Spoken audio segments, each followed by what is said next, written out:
Good afternoon and welcome to the New York City Hybrid Hearing on the Committee on Criminal Justice. Please silence all electronic devices at this time. Also, please do not approach the dais. If you have any questions, please raise your hand and one of us, the Sergeant at Arms, will kindly assist you. Thank you very much for your kind cooperation. Chair, we're ready to begin.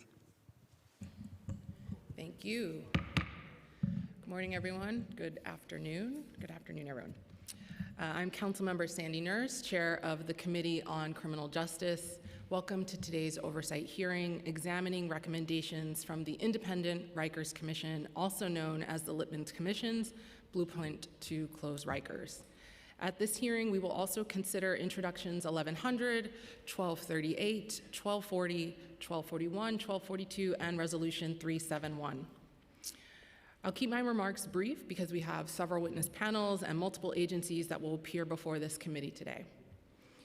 As we continue to witness people in custody suffer and die, the moral imperative to enclose Rikers Island remains as urgent as ever. In just the past 6 weeks, we've seen the death of 5 people who passed away in city custody. And while many people come into Rikers with a number of debilitating conditions, they have generally been accelerated while in our custody, and this must end.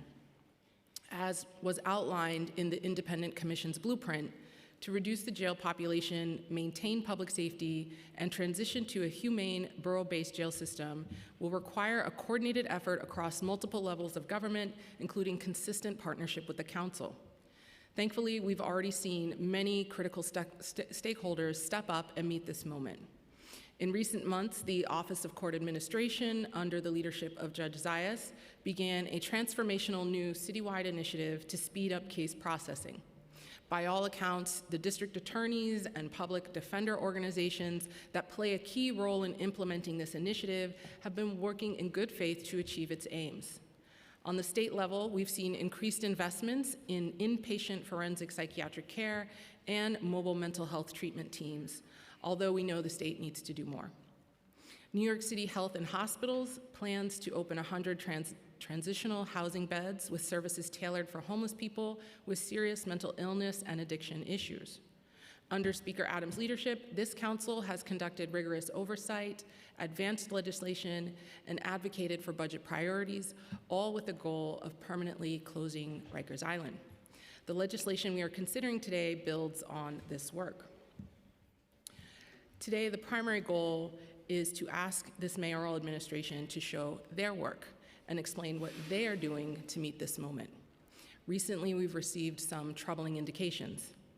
During our preliminary budget hearing in March, MOCJ testified its plans to cut $8.9 million in funding to alternatives to incarceration programs and $8 million to reentry programs, which means we are in the same unproductive cycle of inconsistently funding service providers and helping to set up people coming home to safely and successfully reenter our communities. These cuts run counter to the Lippman Blueprint for what is necessary to reduce recidivism and safely bring down the jail population. The mayor has repeatedly stated that no one with mental illness should be at Rikers. Yet since January 2022, the number of people in custody with a mental health diagnosis has increased by more than 60%.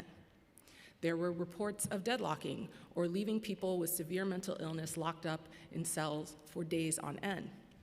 There have been random, sporadic announcements by the mayor with no real plan or buy-in behind them for turning one of the borough-based jails into a mental health facility, which could potentially further delay the borough-based jail's opening. Mayor Adams has also willingly complied with the Trump administration and announced plans to allow ICE to once again set up shop on Rikers Island, which may lead people who are not convicted of a crime to be sent to El Salvador's torturous prison and potentially never heard from again. He did this not because of safety, but because Tom Homan went on TV and threatened to beat up his butt if he didn't. It's embarrassing to our city and demeaning to the role of New York City's executive.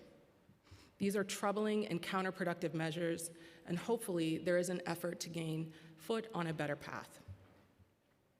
I will note that we did invite the new Deputy Mayor Mastro, who has Rikers under his portfolio, to come and share his perspective on how he plans to approach the law to close Rikers, but I suspected he did not want to come before the council after deciding to help facilitate Trump's mass deportation pipeline. So today we seek to understand how our city agencies, under the leadership of Mayor Adams, are making efforts to close Rikers. We will hear from council members who have bills on the agenda today, then we will hear from a panel of witnesses from the commission, and then the agencies will be responding to questions. I'm now going to turn it over to Councilmember Rivera to give an opening statement on her bill. Good afternoon. Thank you. Thank you, Chair Nurse, for your leadership, for holding this important hearing, and I want to thank this panel for your decades of work and leadership. And of course, to all of the advocates who are here, who have guided us and advised us on this movement. Rikers is a humanitarian and fiscal crisis, something you've heard me and all of us say before. Too many New Yorkers diagnosed with mental illness and substance use disorder are trapped in a revolving door of homelessness, incarceration, and emergency hospitalizations. 57% of individuals who are incarcerated at Rikers have been diagnosed with a mental illness, and recent data shows that the number of people found mentally unfit to stand trial has more than doubled since 2020, while hospital bed capacity has barely increased, something I think that bears repeating over and over again so people understand how serious this crisis is. Each of these issues is deeply connected. Homelessness is 10 times more prevalent among formerly incarcerated individuals than it is for the general public. Jail is not a home. That is why, alongside advocates and those with lived experience, I have worked with experts in supportive housing to put forward Introduction 1100, which we will be hearing today. It would amend eligibility criteria for Holy City subsidized supportive housing projects to include people who were formerly incarcerated within the past 12 months as a qualifying factor. This simple yet transformative change would remove barriers that keep thousands of vulnerable New Yorkers from achieving the stability they need to build their lives. The Rikers Commission estimates $2.4 billion in annual savings if we close Rikers and invest in alternatives like supportive housing. My proposal could expand access to 2,600 people on Rikers each year, offering access to safe housing and supportive services instead of a shelter bed or a jail cell. This is about safety, dignity, and the opportunity at a stable, productive, and fulfilling life. I want to thank you all again. I want to thank Chair Nurse, and I look forward to moving all of these bills forward toward passage together. Thank you.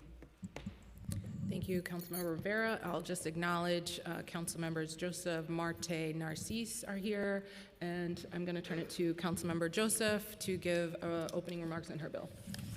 Thank you, and good afternoon, Chair Nurse, colleagues, and members of the public. Thank you for the opportunity to speak today on my bill, Intro 1240, and to participate in this important hearing about how we transform our criminal legal system into one that truly centers justice, equity, and human dignity.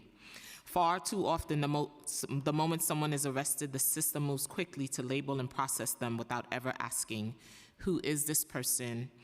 What brought them here? What support do they actually need? Intro 1240 would require the Mayor's Office of Criminal Justice to establish a holistic needs assessment program, a tool that allows us to see the full person, not the charges they face.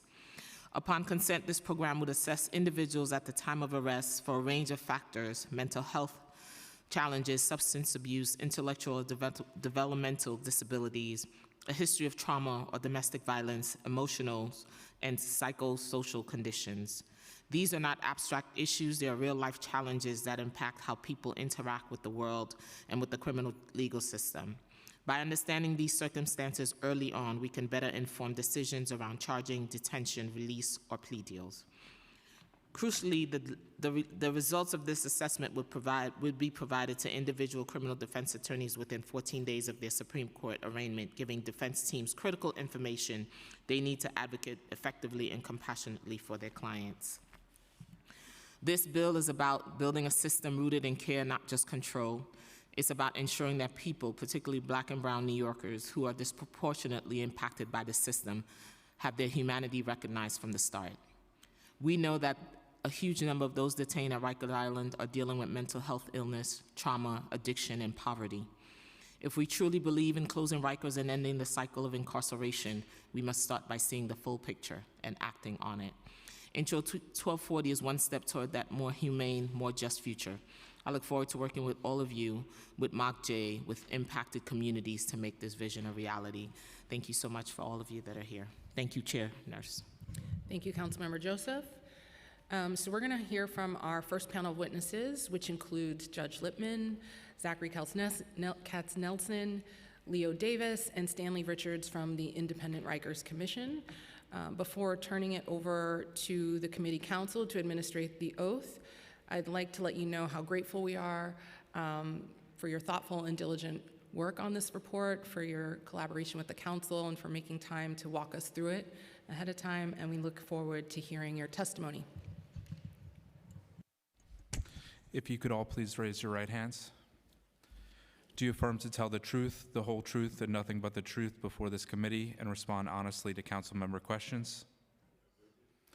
Noting for the record that all witnesses answered affirmatively, you may begin your testimony.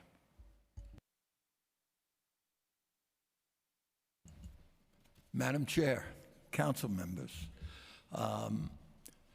last month the Commission unanimously issued its report and recommendations, with the main takeaway being what we all know, that Rikers must close because it is a stain on the soul of our city. It is an accelerator of human misery. Violence is rampant. 62 people have died in Rikers since 2020. Staff is regularly assaulted. All of this, the impact of Rikers, is disproportionately felt by minorities. 85% of the staff, 88% of incarcerated people are Black and Latino. Rikers is the second largest psychiatric facility in the United States. Think about it, the second largest psychiatric facility in the United States. People don't get the care that they need, and when they come out, they're worse than when they went in. All of this must change. Our report lays out a blueprint to get that done. It's data-driven. It tackles mental health and lawlessness, fosters public safety, honors crime victims, and saves over $2 billion a year once the jails are up and running, the new local jails. This is not nuclear science. This is good, sound, smart public policy. The council gets it and gets the urgency of this, and that is clearly demonstrated by your budget and the legislation that you've proposed, which we wholeheartedly support. What is needed, and it's set out in the report, includes speeding up the construction of the jails by at least a year, and more if we can get it, reducing the population by attacking case delay, and the OCA plan, which was mentioned before, is really getting to the nitty-gritty of all this. Creating 500 or more psychiatric forensic beds outside the jails, investing in treating mental health and addiction, and in supportive services for communities and neighborhoods, particularly those surrounding the jails and particularly the new jails. Without these steps and more, the statutory deadline of August 2027 to close Rikers should not be legally extended. Only when the required commitment and action is demonstrated along the lines that we have laid out and recommended, at least in our opinion, should an extension be considered or granted. Now is the time for strong leadership by all present and future office holders in this city to close Rikers as soon as humanly possible. Our blueprint, I believe, lays out the path to get this done. I would just remind you in my remarks that, and this is, again, not complicated, I remind you that Rikers is behind schedule in terms of closing because of a lack of urgency and a lack of will. It's as simple as that. And the council should continue to exercise its terrific leadership in this area, keep the pedal to the metal, or whatever the expression is. Keep your leadership, because what we need is that urgency and will now and each and every day, because every day that miserable, horrible place is open, human beings' lives are at stake, and the city is at peril. So this is the challenge that lies ahead for all of us. I couldn't be more proud of the collaboration between the Commission and the Council, and we have lots of challenges ahead, but the answers, I think, are right in front of it. We know why this isn't on schedule, and we know what we have to do. And again, as demonstrated by the steps that you're taking, by your budget proposals, by your legislation, we can get this done and put people out of this misery that we've lived in for so many years. That's a disgrace in a city such as New York. We must end it, and end it now, and we're happy to answer any questions that you have, although I know you on the council have read all 123 pages or whatever it is of this report, and but happy and delighted to answer any questions that we can. I did read that 100 pages. I know you did. Thank you so much, and thank you for acknowledging that the council is there and is committed to moving this forward, especially the fact that our speaker has made this a priority and has said so very clearly and has helped us move this forward. So just for the members who are here, I just want to acknowledge Councilmember Kamban here. We're going to hear from this panel first, then we have different agencies. So we'll talk to the commission, and if you have questions about the commission, just ping me. Wanted to give you an opportunity to kind of tell us more about who is on this commission, the expertise they bring, if you want to highlight any of the work that you did to pull this together. You mentioned it was data-driven, sound science, any of those things you'd want to highlight so that we have a kind of floor that we're walking on today. Good. I just opened, and I'll ask Zach to really run you through some of the members, if not all of them. It's a 40-person commission. Hearing may be over before we name everybody, but it runs the gamut from business to court people to corrections people to formerly incarcerated individuals to people in mental health. Every conceivable aspect of Rikers is represented on the commission. Zach, do you want to give a broader view of the members?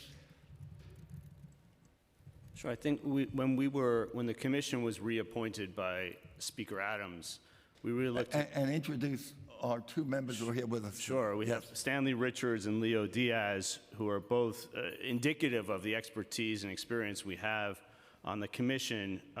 Just briefly, they can speak a bit more about their own qualifications, but Leo, for instance, has worked in corrections for over 3 decades. Stanley has a long career, both in terms of working as a service provider. He's now the CEO and president of Fortune Society. Also was the first deputy commissioner at the Department of Correction. Is formerly incarcerated himself. We have really made an effort to make as wide a tent as possible for the people that were on the commission, and people from the business community like Kathy Wild, people who run mental health agencies like Jonathan McLean, who runs cases, people with Ken Zimmerman, who runs Fountain House, really trying to look at judges who understand the operations work, prosecutors, defense lawyers, people who run mental health court, Judge Demick, who runs mental health court in Brooklyn and has for decades, really trying to make sure that different views and different input was there, that we built an advisory board made up of, for instance, people who live in the communities around the borough-based jails, of people who are in law enforcement, police officers, really trying to bring in different voices and understand from different perspectives what goes into what has brought us to this day and how do we get out of this utter mess that we're in, a disaster that we're in at Rikers.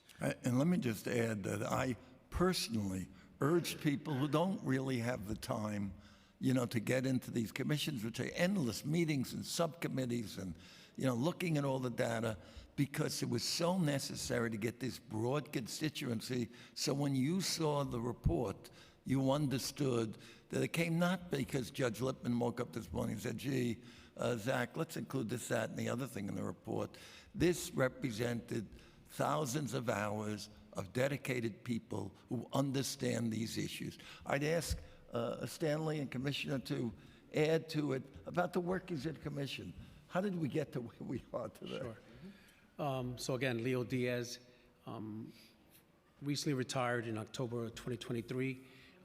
Prior to that, I worked for the Department of Corrections in Westchester County for 34 years. I went up the rank and retired as Deputy Commissioner of Operations. I think we had great success while in Westchester. At one point, we were under a federal agreement, but we got out of it in record time.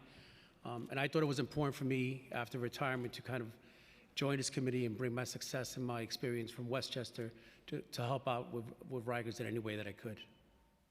Stan? And part of the committee work that we did, we talked with victim service providers and we talked with community members. We really wanted to make sure that our recommendations reflected what we were hearing from community members. We engaged the Department of Corrections.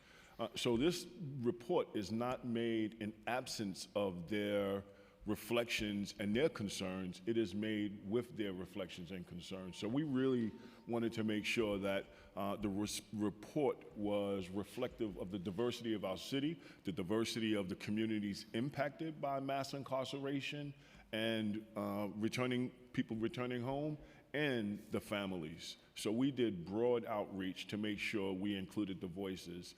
And one of the things that really stood out for me was that when we did engagement with the victim services organizations and we did surveys, what they said was they recognize that there are people with mental illness being detained in our jails, that our jails are basically psychiatric facilities that shouldn't be. They understand that having people incarcerated as a result of their mental illness doesn't make our community safer, it doesn't make our city safer, and it doesn't make them feel valued and appreciated. And so that voice is included in our report. And we're really Can I thankful. just add one other thing? That we didn't accept when people said, whether it was administration, stakeholders, whoever it was, it can't be done. That's not the answer. And I take it in the area that I'm most familiar, the courts, where when I was the chief judge too, we tried to do case delays.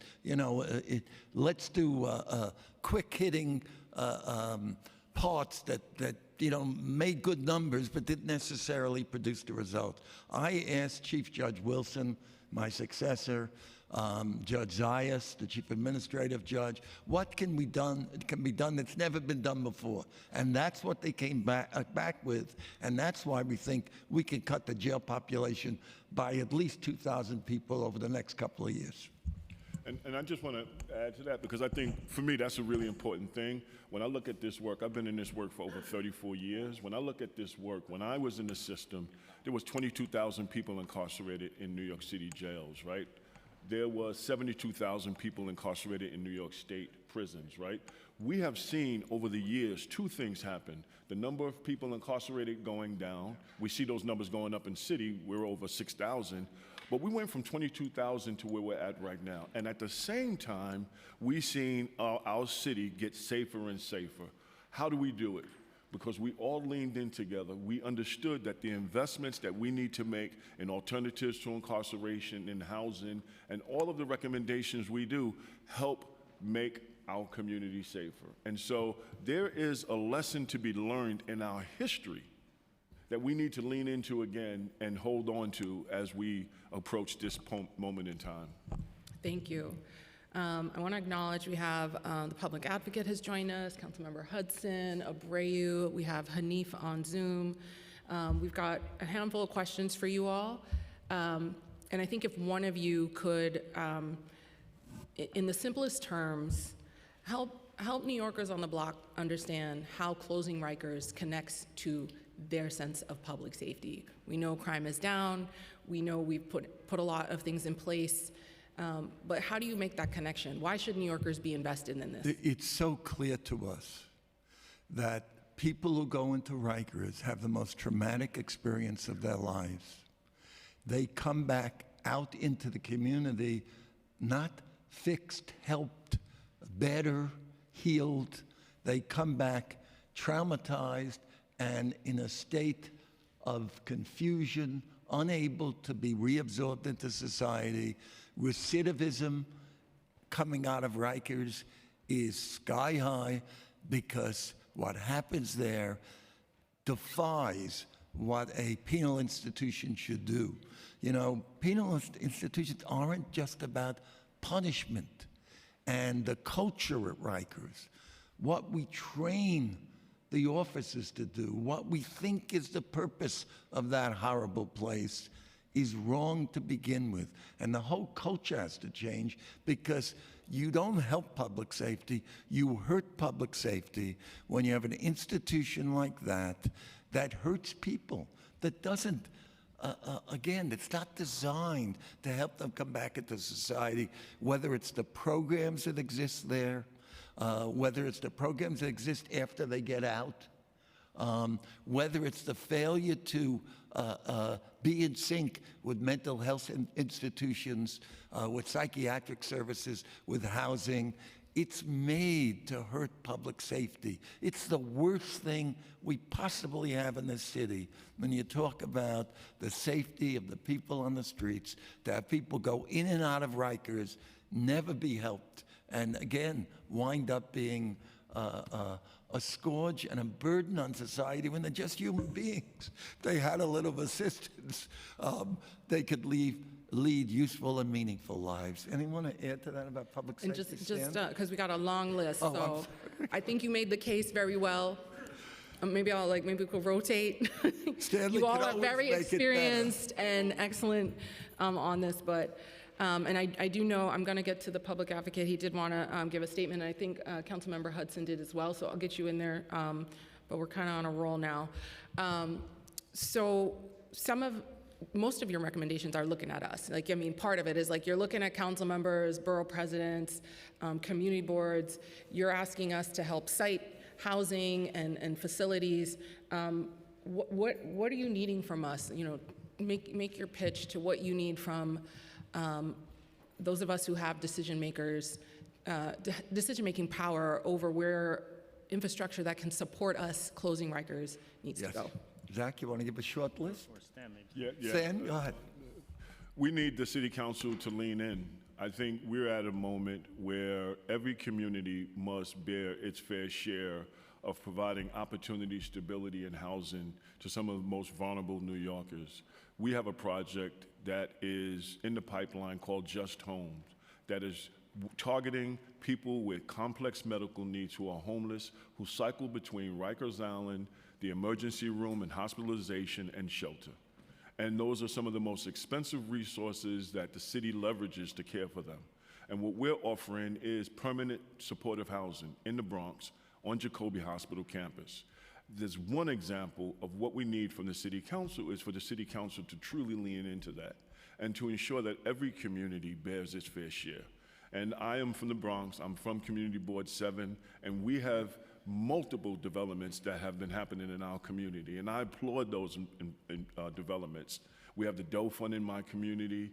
I was born at Jacoby Hospital, so there's an investment we need from the city council, both in terms of their ability, your ability to vote yes for those projects, and your ability to lean in with resources to make sure that those projects go through. Thank you for that. So some of the legislation one piece of legislation we're discussing here today is inspired by your recommendations, Intro 1242. It's requiring the city to designate 2 people, Yes. like a full-time crew, to be focused on this and be empowered to really cut through things, get people cooperating. Can you talk about why you recommended the creation of this role and what gap you think it's filling? Yeah, I think it's one of the most important recommendations that we made. The problem is, and I'm not being critical of this City Hall administration, the point is there's been no point person. It's been a revolving door on Rikers. Every other week, someone else is the point person, and there's no one to talk with, to negotiate with, to send them over to the council and say, look, the council has this idea, you have that idea, get together and let's make it work. There's been it needs, you know this expression, the czar. It needs someone who does nothing 24 hours a day other than think about closing Rikers. It's really one of the great fault lines, and we've had, again, aside from having no one who we can talk to since day one, that we can say, this person can make things happen at Rikers. When you do have someone who you start to talk to, it changes. So I think it needs the authority of the mayor to appoint someone who represents the administration, who can deal, look, we're the people on the side lobbying and suggestions, who could deal with you. You know, because the two of you together are going to make this work. So the one position has been lacking since the beginning is someone who we know can make things happen at Rikers. The other position, there needs to be someone who's overwhelming commitment, 24 hours a day, is to changing the culture. Because if we just put Rikers in each of the 4 local jails with the same culture, we're not accomplishing anything. So that person has to be committed, starting now, because it really hasn't started yet. What are those new jails going to look like, feel like? And that's why we need 2 people. One at corrections, to be looking at the new jails, changing the culture, and the other one to looking at getting this done every single day. And I want to just summarize that really quick. My experience in working with the city, the bureaucracy is established to get to know why we can't do something. And we need 2 people who can get to yes. Cut through all the bureaucracies, cut through all of the interagency and agency policies and procedures and bureaucracies and get to yes. And work with you, principally. Again, we'll stay on the other side, say, why do you do this, why do you do that? Work with you day in, day out. I'm sure you have the same issues we have. Thank you so much for that. Mr. Richards, as a former Deputy Commissioner of DOC, what do you think the department needs to prioritize in its planning for the transition to the borough-based jails? As we put in the report, and my colleague can answer this as well, as we put in the report, culture change needs to start right now. And culture change is part about the training that we provide to officers. Culture change is about reviewing the policies and procedures and modifying those policies and procedures. We need to do that right And Stanley, in reviewing the definition of the job. That's right. You know, That's right. What they think they're doing is not That's right. obvious. And to work, we put in a recommendation, and to work with an organization like Amend, who has done correctional culture transformation throughout the country and internationally. And we know we can do it, but it's going to take sustained leadership, and that's why we recommended the 2 appointed positions to focus on this every single day. What happens right now is that officers go through the academy, they get the very basics about correctional law and correctional operations, and then they go into facilities where they have to deal with 57% of the people with mental illness. Talk about disconnection. We have policies and procedures in the department that was for a department that was 20 years ago. But yet those policies and procedures are the key operating principles within the department. So we need to do a total evaluation and revamping of all of those things. Training, policies and procedures, culture implementation, before we get to the borough-based jails. Up to you. Do you want me to expand on that? Yeah, go ahead. So I'll take our experience in Westchester when we had the monitor there. We didn't see it as being an adversarial relationship. We said this is an opportunity for change, right? So I was there, I was there for over 20-something years when he came in, And when you're there for that long and you're reading the policies, they become like, this is a great policy. So to have the fresh eyes, review policies, make changes, provide proper training. You know, when you make policy changes, it's good to, and we always did this in Westchester, it's always good to provide staff with the reasoning for the policy change so they understand why is it that the department is doing it. They may not agree with it, but now they have an understanding of why it's happening. Providing mentorship, you know, in our facility, when I became a deputy commissioner, they said, you want an office in headquarters? I said, no, I want an office in the building. I want to be embedded in the building. I want them to see me there, to see me as part of the team.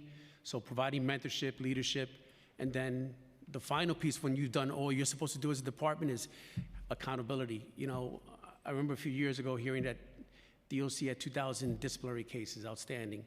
You know, we believe in cause and effect. You're involved in an incident, we're going to resolve that incident. It doesn't define your career. We're going to get you to a better place. But you can't allow lawlessness where people don't violate policies and create risk for the population. Are there any specific resources or investments that you think are required to actualize true organizational change at DOC? I mean, we've made a big investment in staff training. We go beyond what's required at 3 days. We do supplemental training. We send our bosses to leadership training in other states. We're part of the Sheriff Association and other agencies to make sure we get the latest and best practices. And many times we exceed those best practices. Okay. If any members have questions for the commission, just let committee staff know. I just have a few more. I wanted to get into the math. You all talked about $2.4 billion per year in savings once the borough-based jails are up and running.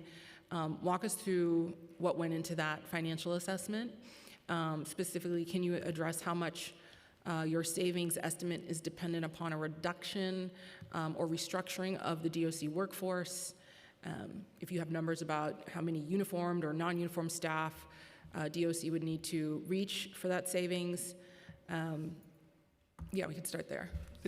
Zach can answer that. I always get the math confused. I always go to Zach to explain it to me, so he'll explain it to you now.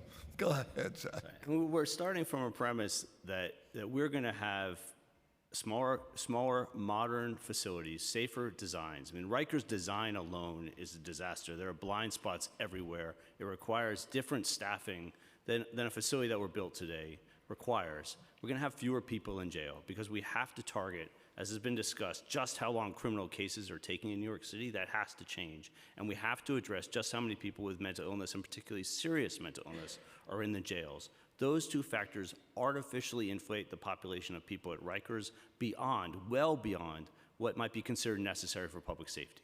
And so we're going to get to a place where there are as far fewer people in jail. And the reality is you combine that much more efficient, safer physical design with having fewer people in jail, you don't need as many staff, right? And so when you look at what works out, is that the operational budget adjusted for inflation, because we're not talking about today, we're talking about when the whole system is in place, that operationally we will save $2 billion a year because of those efficiencies. And we'll also save over $300 million a year on overtime. I mean, overtime is a tremendous amount of spending every year for the Department of Corrections. What is the staffing now, Zach? Explain. The staffing now is just under 6,000 officers on payroll. There are budgeted. The budgeted amount is just over 7,000 officers. We are looking at roughly 3,250 officers would be necessary. We're looking at a population of roughly 4,500 people. Right, that's the maximum capacity of the borough system. We're proposing adding 500 psychiatric beds outside the jails, but we're looking at a population of roughly 4,500 people in the system. That requires, it's basically a ratio of 75 officers for every 100 incarcerated people. That would still be tremendously richly staffed compared to incarceration systems around the country. We also foresee having roughly 1,500, if not slightly more, civilian staff there. People who are providing services, people who are providing support, social workers, counselors, people that can do the work, some of which is done now by uniform officers, but doesn't need to be, right? This balance of security and services, that you look at that all together, it gets us to a savings of over $2 billion a year, every year, once the system is in place. And just as an add-on before I open it up to folks, one of the things that we've touched on a few times is about this workforce that is going to need to have a transition, and a really thoughtful, well-planned out transition. We've asked a few times, what are they thinking?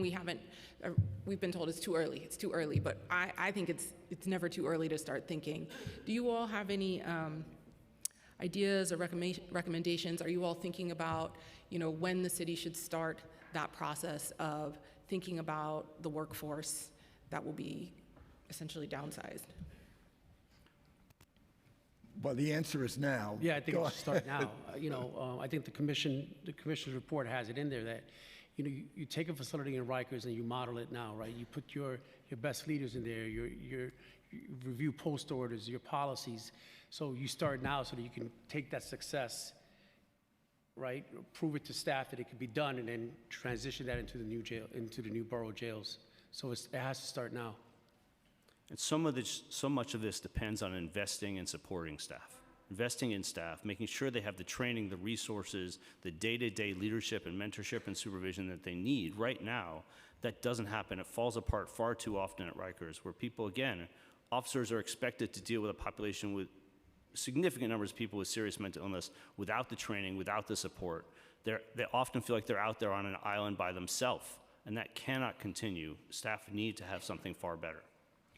And the department knows exactly what their attrition rate is, and so they can plan this out. They know when people started, when they're going to hit their retirement, so they can go out 5-10 years with projections about what the workforce would look like. They could even be talking about how many people they need to bring in to maintain or at least manage the current population until Rikers is closed. So there's a way in which the planning can happen right now with the tools that they have right now. Thank you all. I'm going to give a brief pause. We're going to turn it over to the public advocate, who I think had a statement he wanted to deliver, and then I'll open it up to members who want to ask you all some questions. Thank you, Madam Chair. Much appreciated. As mentioned, my name is Jemina Williams, and the public advocate for the City of New York. Thank you all for being here and for doing the work. Thank Chair Nurse and the members of the Committee on Criminal Justice for holding this hearing and giving the opportunity to make a statement. Despite the urgent humanitarian crisis on Rikers Island, it is impossible for the city to meet its legally mandated deadline to close Rikers by the year 2027. This has been an open secret as the Adams administration has sat on its hands for most of its tenure, allowing the dysfunction in the jails to spiral and the death toll to rise. However, the Independent Rikers Commission recently confirmed that we already knew in a report released last month. Though the jail population reached historic lows during the pandemic, and despite the planned borough-based jail's capacity of only about 4,500 people, this administration has facilitated a consistent rise in the number of people incarcerated on Rikers Island every year since Adams took office. This lack of diligence and urgency has compromised the dignity and safety of people on both sides of the bars and has cost at least 38 people their lives. The blame for this city's imminent failure, we have to be honest, to meet its deadline cannot be placed solely on Mayor Adams. But at the same time, there's no exoneration from the direct and clear failure to put any systems at all in place to move forward this deadline. The pandemic contributed to a backlog of court cases, and a wildcat strike in upstate prisons has forced the city to hold people in jail past the dates they were supposed to be transferred to state prisons. At the same time, there's a clear lack of urgency from this administration to decrease the population and ensure the city is hitting the benchmarks it needs to close the jails on time. Efforts to obfuscate the abuse and dysfunction in the jails and to shirk transparency and accountability, including through dubiously legal executive orders to get around city laws that the mayor doesn't like, have exacerbated the suffering on Rikers Island. It is clear that there must not only be the physical construction of new jails, but a radical cultural shift to prevent the recreation of Rikers in each borough. An example the mayor has thus far failed to set. While it is impossible to put any numerical value on a person's life, the crisis at Rikers has cost the city in many other ways as well. Holding one person in jail costs $400,000 annually. Closing Rikers Island, transitioning to the proposed borough-based jails will save the city $2.2 billion annually in operating and overtime costs. The closure of Rikers Island must not only be an investment in infrastructure, the new jails themselves, but in people and communities. Rikers Island is currently the largest provider of mental health services in the city, I believe in North America, and this is neither appropriate nor practical. The city and state can decrease the number of people in jails by investing in an expanding mental health treatment and services, both inpatient and in the community. While the mayor likes to blame changes to the state bail reform for recidivism, the city is divesting from programs and services that help people successfully reintegrate back into civilian life, and recidivism has been a problem long before the state's bail laws were changed. In addition to this report from the Commission, several pieces of legislation are also being heard today. Resolution 371, co-sponsored by Councilmembers Hudson, Nurse, and myself, calls on the state legislature to pass S6643A and Assembly 9115, which would provide eligible incarcerated individuals with a monthly stipend upon release from a state correctional facility. A person released from incarceration is immediately faced with expenses, including housing, clothing, food, and acquiring identification documents. This is a relatively inexpensive, tangible way that we can ease the transition from incarceration back into the community. The Independent Rikers Commission report makes numerous clear and direct recommendations to lead the city back to the path to close Rikers as soon as possible, though after 2027. I want to focus here on accountability for this administration that has failed to meet its legal mandate and how we can avoid another mayoral tenure, be it under Eric Adams, hopefully not, or someone else, of inaction and negligence. We owe the families of those whose lives have been taken by Rikers Island that much. Thank you. Thank you, Public Advocate. Councilmember Narcisse, do you have a question? Good morning, and thank you, Chair, for putting us together here, and thank you to all of you for being here. One of the things that I want, and as being a nurse for so many decades, I have learned to triage, right?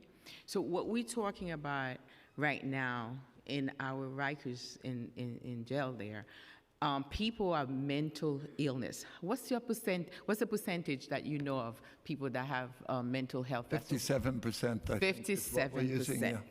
So for 57%, right? So I think the board,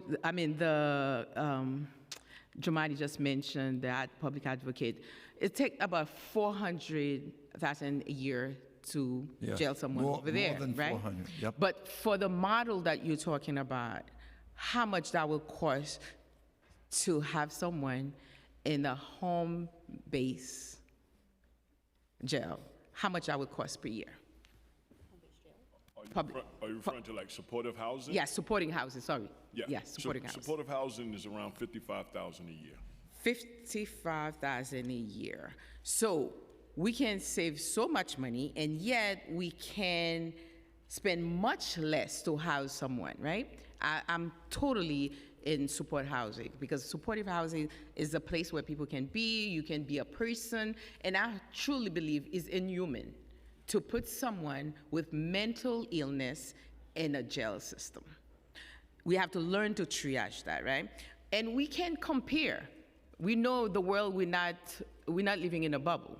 If you look at places like Norway, the percentage of people, but they're based on the rehab process. They don't base on just putting people in jail, but they want people to come back to society and to be a human being. And I thank you for describing that. Being a nurse, working with folks, visited Rikers, one of the things that I walked out with is how inhuman it is for us to continue this process.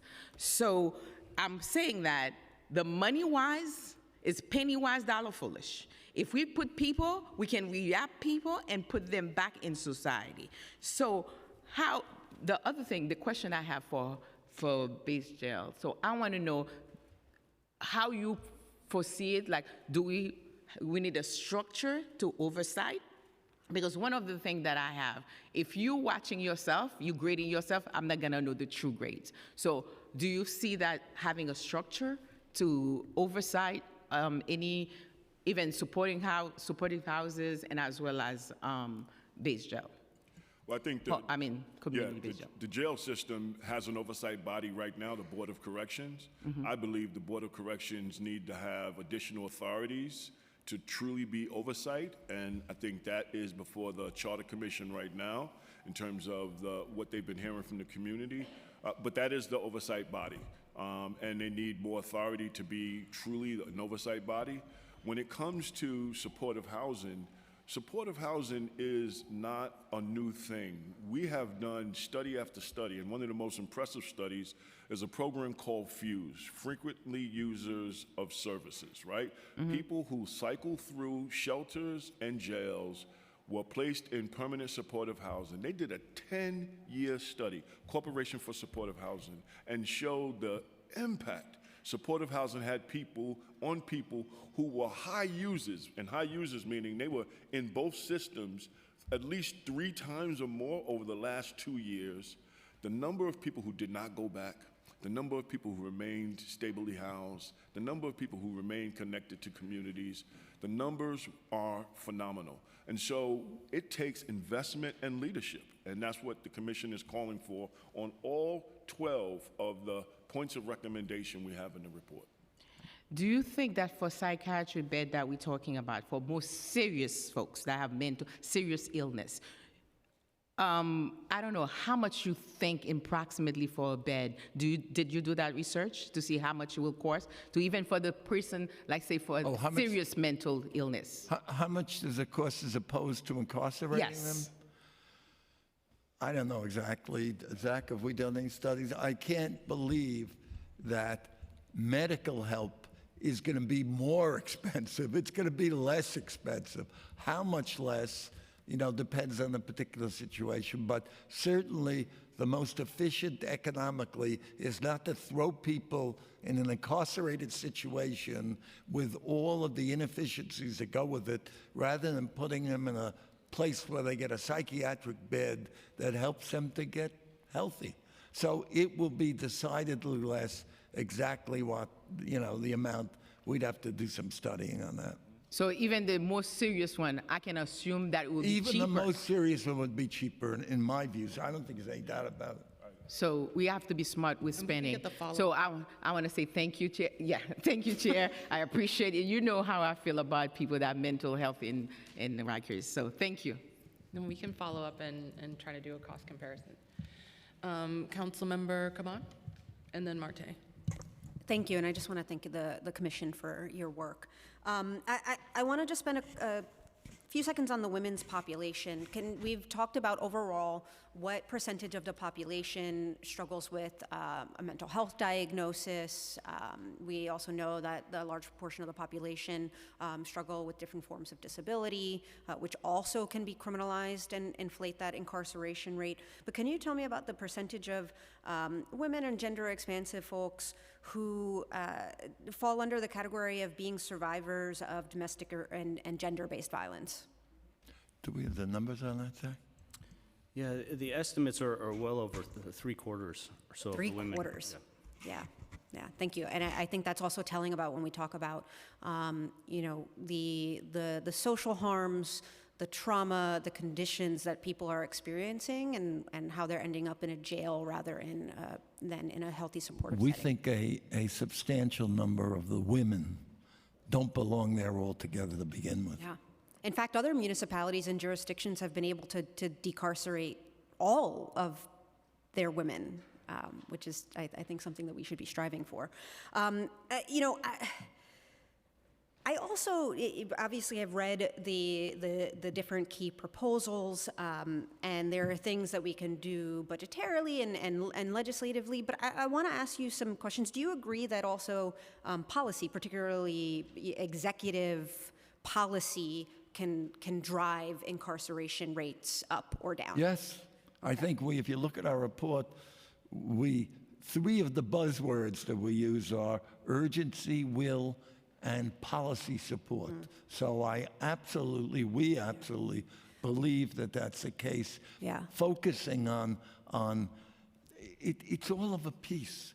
You're having no one who focuses on it all the time, so policy is all over the place instead of being, driven by a sense of urgency, a sense of Right. will, and a sense of devising something that's going to have the desired result. And in terms of executive policy in particular, again, in addition to building out that continuum of care infrastructure, what roles do DAs play in your proposals and also overall plans to decarcerate? And what different policies that are coming from the executive, namely from the mayor's office, do you think are currently driving up incarceration rates that could be shifted? I can only talk to you about the case processing situation that includes the DAs, the defense, the courts. Part of the courts initiative, Judge Wilson and Judge Zayas' initiative, is to get all the players to stop pointing fingers at each other and work together to have meaningful court appearances, meaningful trial dates, meaningful conferences, status conferences, to get them working towards moving that population down. I think I mentioned it before. We believe it is not overly ambitious to think that you can reduce the population by at least 2,000 people. And we have it broken down in the report, I believe, Zach, by the particular, how we get to that number, right? So we think this, with they're nearing 7,000 now, or wherever they are, it is not unrealistic to think that they could get to 4,500 or so. Remember, as Stanley mentioned before, driving down incarceration and driving down crime are not mutually exclusive. It was the New York City miracle 20 years ago, getting rid of the 20,000 people who are in our jails, and at the same time bringing crime down. Crime rates and incarceration rates have never been directly correlated, by the way. And I know that you guys know that, but I think it's important for the record. I practiced for a minute before doing this job, and I think, in terms of roles for the DAs, some of the things that we're seeing on the executive level, I'm wondering if you think this is part of the issue, is bumping up cases involving crimes of poverty just because you can, right? Those Berg 3 bump ups, those petty thefts that then become burglaries, and that not only delays cases, Right. but also has bad outcomes. But let me give you an example. You take a DA like DA Gonzalez in Brooklyn. I worked with him, with a number of other people, on his 2020 initiative. We said, let's change the way we think about the cases. Instead of saying that to his DAs, listen, you get the highest punishment you could get. Instead, look at that case and say, what is the highest justice we can get? So you have to change the thinking, and individual DAs, have different views, and the people elect them. But there are ways you can change the thinking that results in some of the things you're talking about, that result in keeping people in jail for longer periods than they need to be, if at all. Chair, may I have like 30 more seconds to close? 30 more seconds. Thank you. Another very quick example is I can't tell you how many times I had a case where we got letters from doctors saying what would be the best outcome for a client. And unfortunately, the prosecutor and the judge did not follow what was best medical practice with somebody who has a documented mental health or substance use disorder history. And so, it begs these questions of why are these people playing doctor and allowing them to be incarcerated? So something for us to think about, and then just anecdotally, just understanding the spectrum and range of people struggling with mental health issues. We immediately think of people with SMIs, but there are a range of people who are actually managing their mental health fairly well most of the time, and then because of the gaps in our infrastructure, fall into a place for a period, and in that small period get caught up incarcerated, and it just blows their entire maintenance plan away. The courts also have a role in this. I know my successor, Judge Wilson, is very into saying we've got to look at court cases as problem solving, not just punishment. What is the problem? How can we be helpful in getting justice? And what's the consequence for the individual person of that court case? Not just how many years are they going to get. How do you solve the problem? How do you help people? And don't just look at it as numbers on a board. And what we've seen over the years is partnerships from some of the DAs. I think in the budget hearing, almost every DA came here and said it is important to fund alternatives to incarceration. They understand that you can't mass incarceration your way into public safety, and public safety doesn't equal mass incarceration. And so we've seen over the years an alignment with district attorneys who are saying we need to have the supportive services. For example, DA Bragg in Manhattan has implemented a court-based navigator program. He looked at our data and he's seen people getting released, cycling through. We are now, Fortune Society is now in that courtroom, doing arraignment, being available, picking up people, placing them in housing, and what we've seen in the early numbers, the numbers look very successful. And so we now are at a point where we're not in argument with the DAs. We are lining up because the DAs understand public safety is going to take all of us. Thank you. I'm going to give it to Councilmember Marte and then Councilmember Stevens. Thank you for being here, and I want to say thank you for saying that we do need a czar. We need someone who absolutely. full-time is talking about, working on, even during their sleep, dreaming of how to close Rikers Island and how to facilitate all these conversations. I can't tell you how frustrating it is not to have someone like that, because your talker goes in this year, out the other, and the next week you're talking to somebody else. You know? Yeah. My question was more about the thought process and the scope of work that went into this commission. Sure. One specifically complaint that I get in my district representing the Chinatown jail is I know the complaints you get. We've got them too. it's the cost and the timeline. And so my first question is, have you looked at alternative sites that could be purchased to renovate to minimize the population at the Chinatown site or the construction at that site? The one specifically is the MCC, which is just around the corner here, which sits vacant and is currently decommissioned. You know, it's such a complicated, the ULURP process is so complicated, and we've looked at all the sites, and you're dealing with the different administrations. Remember, we've dealt with 2 administrations on this thing, first de Blasio, you know, and now Adams. We have looked at alternative sites. I mean, there's no easy answers for every. And believe me, we've listened to the Chinatown community.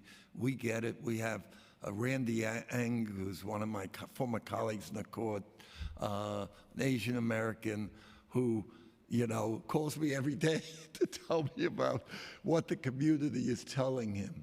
And we've tried as hard as we can to figure out, is there a realistic alternative that would not take another 20 years to find and build?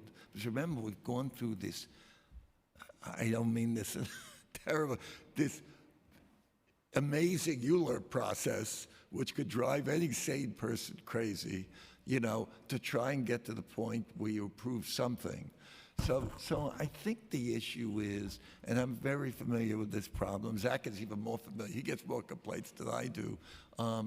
We've done everything within what we could do rationally to try and figure out an alternative, whether it be making it smaller, putting it in a different place, changing the whole configuration. And I guess my answer to you is, and I understand that you represent that community and you get more complaints, many, many more than we do. We did our best with it, interfacing with the council at the time, with the mayor at the time, with the present council, with the present mayor, to make it make sense. The only thing, and I think I indicated in my remarks earlier, what we've tried to stress is, if you're going to wind up with a jail that doesn't have, you know, the majority or total support of the community, where you have a lot of uneasiness about it, for God's sakes, at the very least, invest in that community, in and around that facility, because we know from doing survey that jails don't hurt real estate values or communities just because they're jails. If they're done right, if they're sensitive to the needs of the community, if we invest around them, I think we can do a lot to mitigate so much of the unhappiness about a particular site. So I don't have the perfect answer. I know in that particular community, I mean, I grew up near there. I know that area. I know that community. I'm very sensitive to it. I wish I had a better answer for you, but certainly invest in the community in that area and do everything we can to listen is the best answer I can give you, and the investment is critical. All right, thank you for that response. My second question is, I know this report came out before our president announced tariffs across the world, and have you been able to modify your estimates for the cost of the creation of the jail now? You know, at least the Chinatown one was over $4 billion as of February. Have you guys been able to monitor how tariffs are going to affect the total cost of the project? It's a great question. We haven't, because you know it changes every day. Sadly, right? So try and figure that out. It's not an easy thing. I guess we're going to keep an eye on it would be the best answer. But you know, it's a world in flux, and those kinds of issues and how the impact is. But you really have to follow the fine print, because it goes back and forth every other, literally every other day. But we're going to be keep a very close eye on that very impactful issue that affects everything and everybody, including this issue that we're dealing with. Thank you. Oh, thank you. While we're on that subject, before I pass it to Councilmember Stevens. You're not going to ask us about tariffs more, are you? Maybe. Depends on how it goes. Just in terms of what you mentioned in your testimony and what's in the report about expediting the completion of the borough-based jail. Yes. I think, at least from the council's point of view, I think we're all reckoned already with the reality of getting those up online. I know that you all have mentioned the additional evaluation that could happen, the design build. DDC has talked about that extensively. Can you pinpoint specifically where you're seeing this 1 year? Yeah, we can. Expedition. Right. Expediting. Yeah, it's the design build concept where we think they're a little bit off base, and we've been telling them this for years already, that you could do two things at one time, particularly with this design build process, that you can do the work on the outside of the building while you're finishing the design of the inside of the building. And you don't have to wait till all that design work is finished before you start, building. And it's like we're knocking our head against a wall. What's the explanation, Zach, as to why that can't be done? Is there a rational explanation? I mean, I don't get it.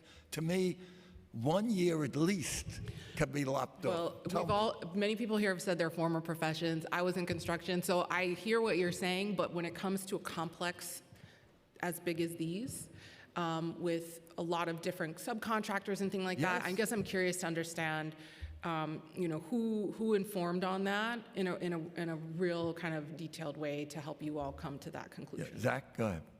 Well, I think the answer is the city, that we've had discussions with the Department of Design and Construction. We've had discussions with other professionals, architects and construction professionals that are actually part of the commission too, and really tried to bring as many voices in. But I believe the Department of Design and Construction can answer that. And the reality is that this is a possibility that can be done. It's done. This process the judge is talking about simultaneously starting construction while you finish design, is something that the Port Authority, for instance, does routinely in and around New York City. Is not something that is unheard of or new or novel in any way. It would be something relatively new for New York City, because this is the first real big design build process they've done. Okay, so let's learn from our colleagues, let's learn from other agencies, and let's put in best practices. And that's what we've been advocating for all along. Thank you so much. Okay, Councilmember Stevens. Hello, good afternoon. Thank you guys for being here and all the work that you've been doing.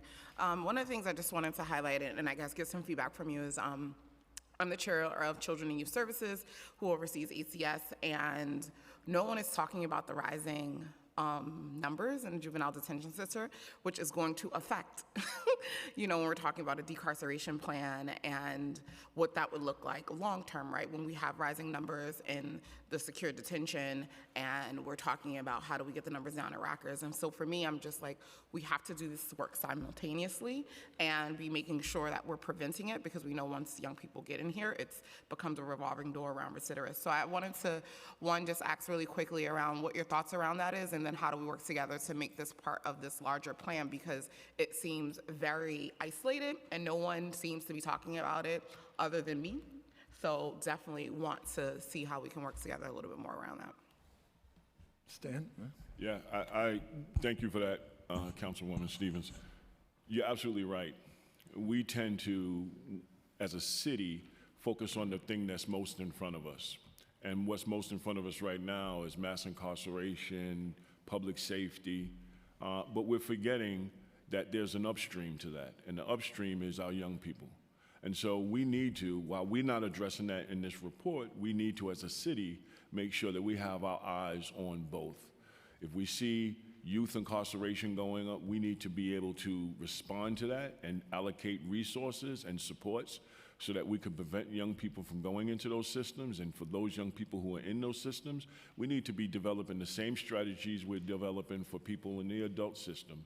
How do they come home? How do they reconnect? Many of them, and also maybe not how with their the families. families are being affected. That's A right. lot of them is generational. So, for me, it's like we can't look at this in an isolated way. I'm always like, how do we look at things holistically?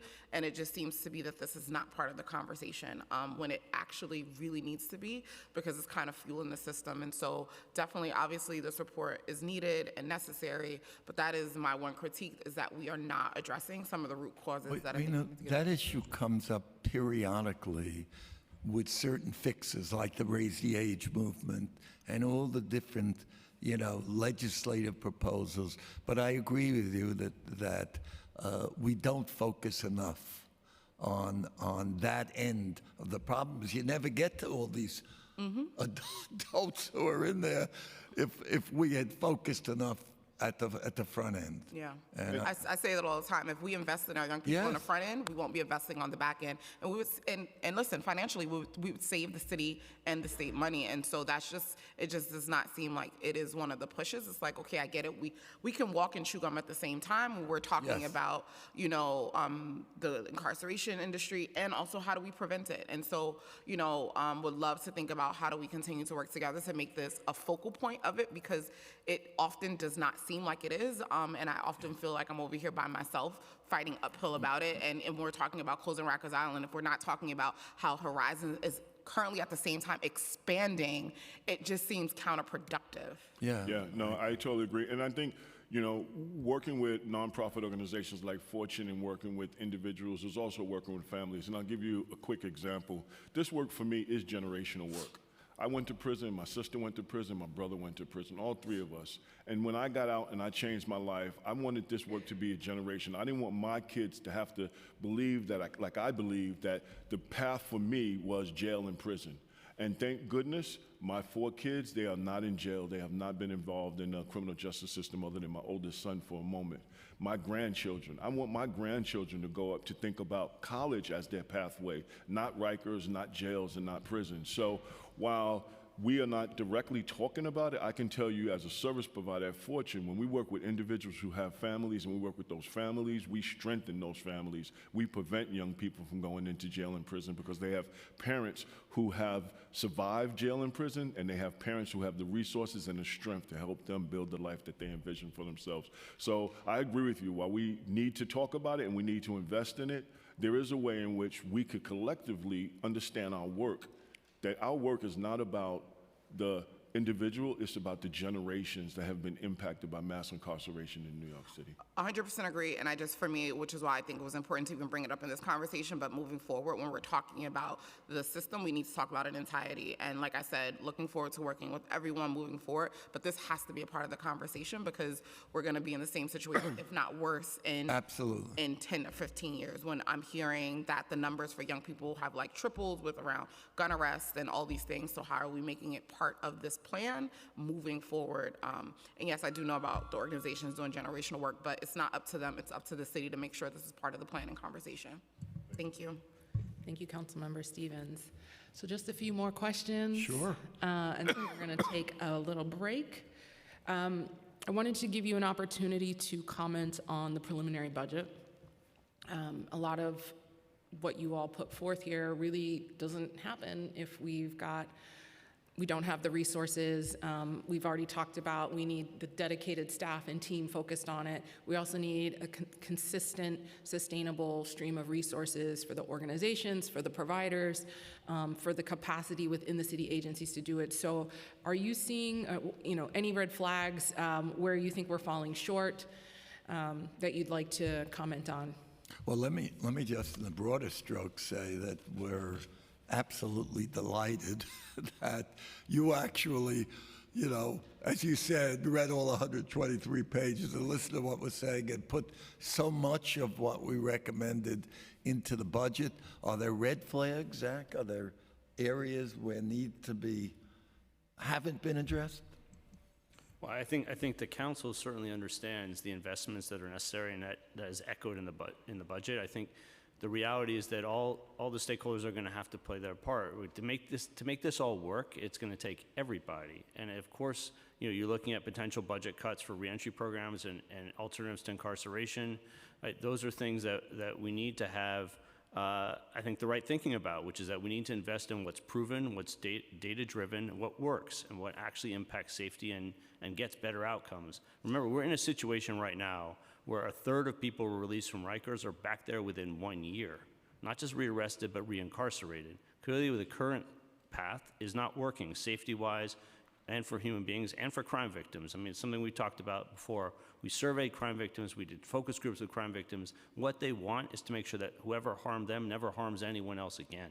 And the investments they want to see do that, they want accountability, but they want far more than jail. They want investments in people. They want investments in treatment. They want investments to make sure it never happens again. And those are the types of things the council is highlighting and we think are absolutely critical. But we to also move need forward. money in the state budget, right, to complement what comes out of the city budget? That's absolutely right. I mean, for instance, Governor Hochul has proposed in her budget funding for 100 additional psychiatric beds. And they know that's not enough, but at least 100 is in That's there. right. It's a down payment on what we need. And just very briefly, last year there were almost 900 people who were in Rikers at some point who were so severely mentally ill they couldn't comprehend what was happening in court. Those are people that should be in state hospitals. They should not be in jail. But there are not enough state hospital beds, and so they sit at Rikers for months and months and deteriorate. It's led to deadlocking, which the council has been pushing the department on, where people are locked in their cells because officers don't have the background, the training, the experience to grapple with people with such serious illness, don't know what to do, and are reacting poorly, very poorly. And the result cannot continue. The governor is starting to step up and putting funding for 100 beds. We need a lot more, but it's a real start. We need investment across the state and the city to make sure we do this better. And again, it is pennies on the dollar relative to Rikers. Right? The return on investment that we get for Rikers every single day is atrocious and cannot be allowed to continue. I was going to ask you about state, any advocacy you all are doing with the state. You've addressed that. I guess I just want to give you all an opportunity to, if you want to close out with anything else that we haven't touched on today. I think you've touched on a lot. Yep. And I would just go back to what I opened with, that what's needed here is urgency. You've exercised the leadership. Look, you've made our report relevant, that someone is listening. But the urgency, the will is so essential. I've allowed this to drag and, without pointing fingers, but that this thing is dragged in a place that every day shows us this violence and misery, and to have now be seeing it as X number of years further down the line is inexcusable for the city of New York. So I want to emphasize just that each and every day, and I know, Madam Chair, you recognize that urgency, particularly because we've been speaking to you about it for so long. Urgency now, push. The leadership of the council is absolutely critical, and that's the only thing I'd add, because we've touched on so many of the issues, and again, I'm not just patting you on the back. I mean it. The collaboration that we've had with the council, the leadership that you've shown is absolutely so important. But from all of us, we need to do more. Yep. And I've told the commission, our work is just beginning now that this last report comes out. And I'm afraid to say, so is your terrific council. We have a long way to go. Yes. And I think that we're lucky. The city is lucky right now, and actually put into place people who care about this issue. Enough people in this council want to see things happen. We understand what it means to feel unsafe. We understand when we have family members Yes. who are impacted by the justice system, who are not being treated the way they need to be treated, who don't have places to go, who don't know how to navigate just basic healthcare systems. So we are committed to that. And it's great to see the organizations, the service providers, the many of the district attorneys, the public defenders, the Judge Zayas, met with us last summer. We are doing our part. And so we do need that partner on the other side of And City let me Hall say, to too, work with us. It's a pleasure when we meet with Speaker Adams, with you, with the council members, to not be pulling teeth. It's the opposite.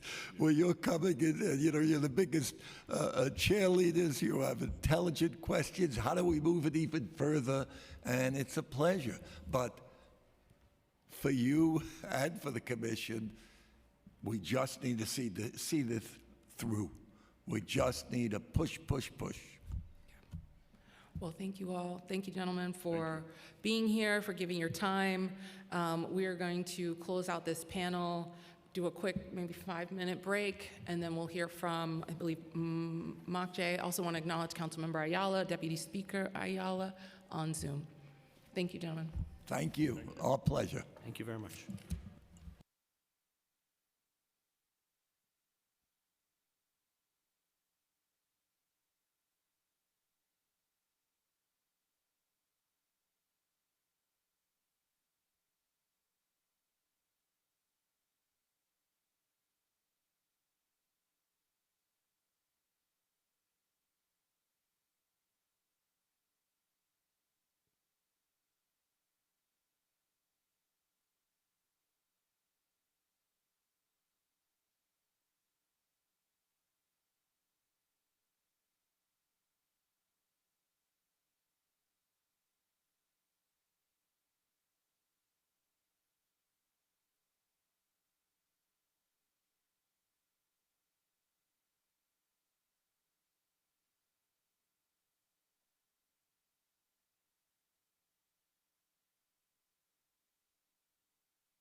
Okay, folks, please have your seat.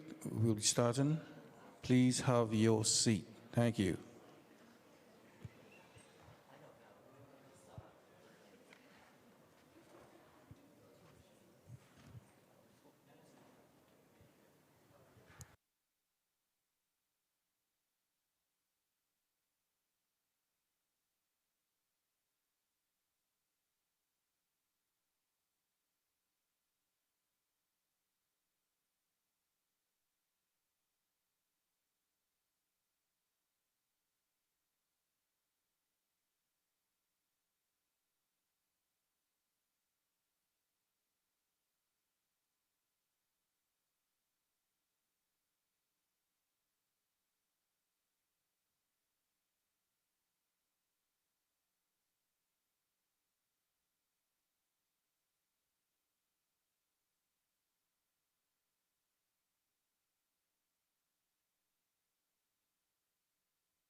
All right, we're gonna start back up. Okay, so good afternoon. Thank you all for being here, and for those of you who were here earlier, thanks for being here earlier. We're gonna hear from a number of agencies. We have Deanna Logan, Director of MOCJ, Craig Retchless, Deputy Commissioner of HRA, Eduardo Del Valle, I'm so sorry, Deputy Commissioner for DDC, Chelsea Chard, Senior Advisor for Legislative Affairs and Policy for DOC, Alexandria Maldonado, Assistant Commissioner for Strategic Initiatives for DOC, Jeanette Merrill, and Senior Assistant VP of Communications and External Affairs for CHS. I don't think I missed anyone. So I have here, well, go ahead and swear them in, but I do have in that a couple of you all have a 6-page long double-sided testimony. And I don't know if that's something you're planning on reading, but 6 pages might be way too long, double-sided for the amount of time we have, so I'd appreciate if an abridged version could be done. Thank you. If you could all please raise your right hands. Do you affirm to tell the truth, the whole truth, and nothing but the truth before this committee and respond honestly to council member questions? Okay, noting for the record that all witnesses answered affirmatively, you may begin your testimony.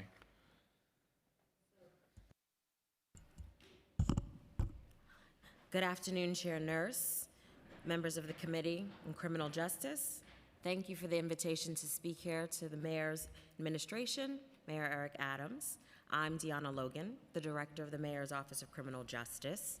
Joining me today are colleagues from the Department of Correction, DOC, Chelsea Chard, Senior Advisor for Legislative Affairs and Policy, Alexandria Maldonado, Assistant Commissioner for Strategic Initiatives, the Department of Design and Construction, DDC, as we call them, Deputy Commissioner Eduardo Del Valle, and Correctional Health Services, Jeanette Merrill, Assistant Vice President of Communications and External Affairs.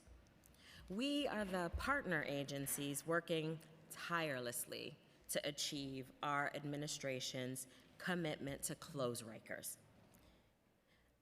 MOCJ employs innovative strategies grounded in data as we collaborate with multiple stakeholders, including our partner agencies, to deploy solutions that address our city's public safety challenges. We thank you for prioritizing our shared goal of replacing Rikers Island with a network of smaller borough-based jails that are aimed to better serve all New Yorkers. We really want to be clear. We want to do it quickly, we want to do it efficiently, and we want to do it thoughtfully. We want to do it in a way that protects people in custody, correctional staff, and the neighborhoods that we all call home. When we started this initiative together several years ago, we knew that it was going to be hard work. And we sit here before you today to tell you that each and every one of us collectively is doing that hard work. Fundamentally, closing Rikers comes down to 3 commitments for us: building the state-of-the-art safe and humane jails, eliminating unnecessary incarceration at the Department of Correction, and supporting reentry strategies to end recidivism. The city recognizes it must meet these 3 vital commitments before Rikers can close. We understand the challenge, and we're determined to meet it, and we're up to the challenge. Thank you for the opportunity to share more about the work that supports these goals. This commitment to closing Rikers' success depends on the construction of state-of-the-art jail facilities that supports the safety and well-being of the people in custody. But that's everybody: correctional health staff, correction officers, and DOC staff, who will be the ones that experience the facility every day with the individuals that are also in custody. These new facilities will be safer, they're gonna be modern. Most importantly, they're gonna be closer to the families and the communities from where the people come. It's not just about the buildings, it's about fundamentally transforming how we approach incarceration in our city.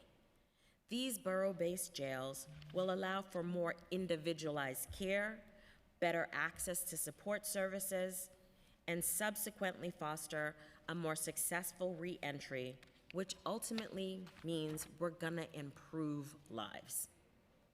As the Lippman Commission report acknowledged, DDC's utilization of design-build strategies is maximizing efficiency and saving time. By allowing for site prep and foundation work prior to design completion, this means that the design-build teams meet daily with their partners across the city to find new efficiencies and to tackle challenges that arise.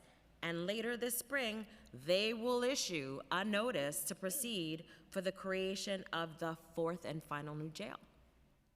DDC also initiated robust community engagement in partnership with the Department of Correction, which will continue for the duration of this program. It is important outreach that guides both what our buildings will look like and how we get there. The city is making significant investments in infrastructure as well. We continue to bring us closer to realizing the endeavor's capital needs. We know construction is a disruption, and our neighbors, I'm a neighbor, I live in Brooklyn, so I know what that disruption really feels like with that borough-based jail. But we're all working to balance speed, safety, adverse impacts on the neighborhoods, and our fiscal responsibility to taxpayers.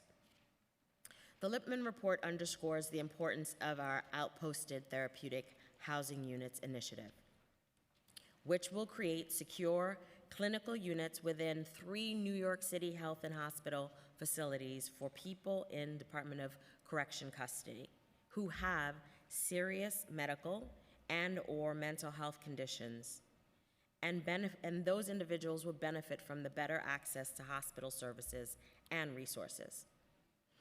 In March of 2024, Mayor Adams directed the city to move forward with all 3 sites in order to best serve the most clinically vulnerable people in custody. The administration added $160 million in fiscal year 25 September capital plan and $32 million in the fiscal year 26 preliminary capital plan for the construction of these 3 critically important units. This administration invested $910 million in total for capital construction. We appreciate the Commission's transparency and candor in acknowledging there is no way for Rikers to be closed by 2027. The original expectations were predicated on pre-pandemic timelines, and for numerous reasons, they are unattainable today. However, this reality does not change our commitment to the mission or how fast or how hard all of these agencies sitting before you are working to get to that goal. Public safety for all New Yorkers is the goal of our administration. It's the approach to addressing the concerns on Rikers, including our efforts and investments to meaningfully reduce the number of people who are incarcerated. We don't want anyone to spend one more day in jail than necessary.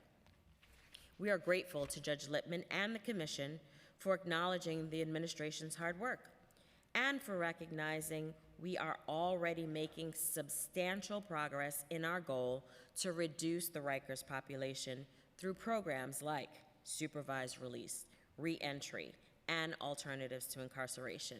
As a matter of fact, when we walked in today, we saw many of our partners who work with us to give those services to the communities we serve, so that the jail is not the only option to maintain public safety.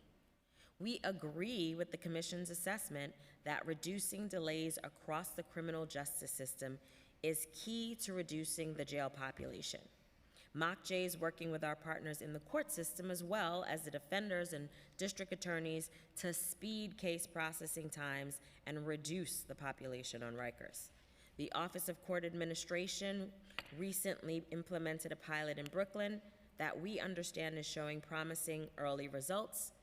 The Office of Court Administration plans to implement the new process in courts citywide in the next year. The city continues to invest in services and programs that offer alternatives to incarceration.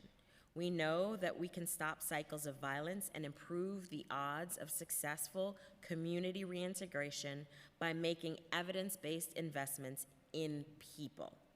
We are working hard to ensure that fewer and fewer people are ever sent or returned to jail. Our supervised release program and alternatives to incarceration programs successfully divert tens of thousands of individuals from Rikers every year. The individual assessments and supports help people navigate the criminal legal system and improve both their compliance and long-term outcomes. Research and data are critical to developing the kinds of interventions that will allow people with higher needs and with higher risk of recidivism to remain in community either as they await case resolution or after resolution of criminal cases. Research on the populations allowed MOCJ to develop and implement an intense case management pilot.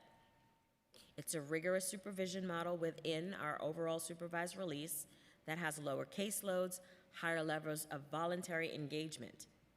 Early results demonstrate success in improving compliance for individuals most at risk of failing pretrial supervision.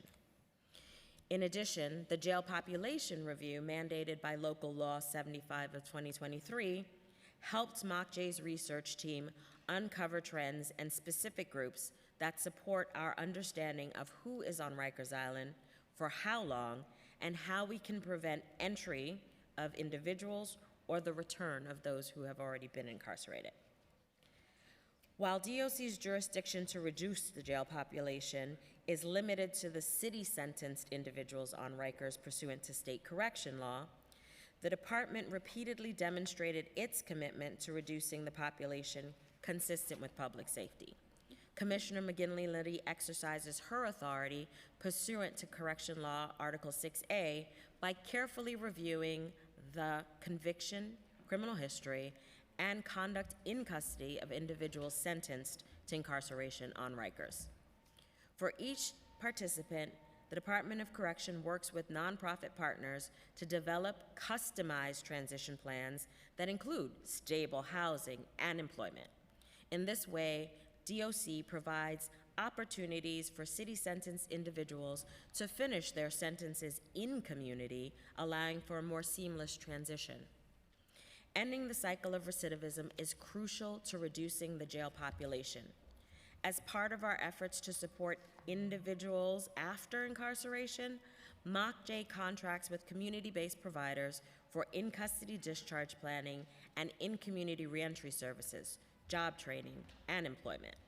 For every person in the Department of Correction custody, Correctional Health Services provides core reentry services including Medicaid screening and application assistance prior to discharge, and provides individual discharge plans for patients who have significant clinical needs, including all patients receiving mental health treatment. Patients who have serious mental illness are offered additional services, including case management services. Housing is a key component of a successful transition from incarceration into community. MOCJ provides transitional housing with the goal of connection to permanent housing. For so many of our justice-involved individuals, stability translates to safety, both for them and their communities. MOCJ research found New Yorkers whose previously unmet housing needs are satisfied are over 30%, just want to make clear, 30% more likely to not to commit a felony than someone who returns to community from jail without housing support. As part of this hearing, Council introduced several bills, and MOCJ and our partners in the administration, including our sister agencies impacted, are reviewing the bills. We look forward to discussing those bills and understanding more about the specific goals of the bills, how we can work together to achieve those objectives. We invest in people. All those investments pay dividends through safety and well-being for all New Yorkers. The Lippman Commission report acknowledges what the administration has been saying for a long time: Rikers cannot close by 2027. We are asking the Council to work with the administration to amend the law to provide a more obtainable timeline. In addition, given that we agree closure of Rikers is not achievable by 2027, we collectively have a duty to ensure continued habitable facilities and adequate services for both staff and people currently in the Department of Corrections care. This cannot be done without an amendment to the law by Council, which will unlock emergency capital funds that can be used for this critical purpose. Failure to do so will jeopardize all those that must remain on Rikers Island until we can safely close it. The continued partnership of the courts, Office of the District Attorney. Can you just get a little more bridge? We're at the 15-minute mark. Yep. Thank you. The continued partnership of the courts, Office of the District Attorneys, Office of Public Defenders, and state government is also vital. We are moving in the right direction on case processing, but every person in these organizations has a role to play, and each one of them can help push this mission forward. Let us reiterate that we will close Rikers Island. This is tough work, but we are making progress every day. We will continue to the finish line by working together thoughtfully and by continuing to commit to evidence-based solutions that are already making a difference: alternatives to incarcerations, supervised release, transitional housing, and with renewed commitments from all of our partners in the state, the courts, offices of the district attorneys, and offices of public defenders, we all want the same results: a justice system that is fair, jails that are humane, and a New York that's safe for everyone. Thank you for your partnership in this pursuit. Thank you. I believe we're going to have some testimony from Craig, our commercialist. Thank you. Good afternoon, Chair Nurse and members of the Committee on Criminal Justice. My name is Craig Retchless, and I serve as Deputy Commissioner for the Office of Supportive and Affordable Housing and Services, OSAS, within Human Resources Administration. Thank you for holding today's hearing on examining recommendations from the Independent Rikers Commission's Blueprint to Close Rikers. Today I will testify on Introduction 1100, which would expand supportive housing eligibility for justice-involved persons. Supportive housing provides permanent affordable housing for individuals and families who have experienced long-term homelessness or who are at risk of homelessness. Supportive housing provides a continuum of integrated services to assist vulnerable individuals and families transitioning from homelessness, especially those with a severe mental illness and substance use disorders. Proven results show that supportive housing fosters greater stability, self-sufficiency, and overall improved health and mental health. Approximately 94% of available supportive housing units are occupied by long-term tenants. The Office of Supportive and Affordable Housing and Services is focused on developing permanent housing solutions for individuals and families who have experienced homelessness. OSAS works closely with other divisions of HRA, partner agencies, and not-for-profit service providers to develop new housing programs and to refer applicants to housing so that those we serve can achieve their maximum functional capacity in a safe, supportive environment. OSAS is coordinating entry for New York City's 1515 Supportive Housing Initiative, working closely with the Department of Health and Mental Hygiene and the Housing Preservation and Development, HPD. Introduction 1100 would require the Department of Social Services to provide eligibility for single adults, adult families, and families with children where the head of household has a severe mental illness, substance use disorder, or both, is homeless or at risk of homelessness, and has had justice system involvement in the last 12 months in any existing supportive housing program administered and wholly funded by the city, otherwise known as New York City 1515. The bill, as it's currently written, presents significant concerns. This overly broad criteria would create even more demand for limited available units essential to stabilizing homeless individuals on the streets or in shelter who meet the experience of chronic homelessness as defined by HUD and have limited options for housing security. New York City, through a government and community-led stakeholder group, adopted the HUD definition for New York City 1515 program to focus on the most vulnerable of the homeless population. As research suggests, this targeting helps communities solve chronic homelessness. At the same time, many of the applicants for supportive housing from carceral settings are eligible for supportive housing initiatives other than New York City 1515. And given the existing resources for this population, DSS feels advancing this legislation as written will likely overwhelm the referral system and negatively impact those most in need of these supportive housing resources. In an effort to address the housing challenges faced by individuals experiencing housing insecurity, as well as stays in both the criminal justice and hospital systems, DSS recently issued an addendum to the New York City 1515 RFP to expand supportive housing eligibility to single adults with jail or hospital stays who otherwise would not qualify under the HUD chronic homeless requirement. The new criteria targets individuals with a history of 2 or more incarcerations or hospitalizations and 180 days of homelessness within the last 4 years. The new eligibility criteria will take effect on May 5th, 2025. DSS HRA DHS will continue to work with stakeholders to improve mechanisms for referral and placement for those SMI SUD individuals being discharged from jail to homelessness. Although we cannot support this bill in its current state, we will look forward to working with the council and the bill sponsor to address the agency's concerns. Thank you for the opportunity to testify today. We are happy to answer any questions you may have. Okay, thank you.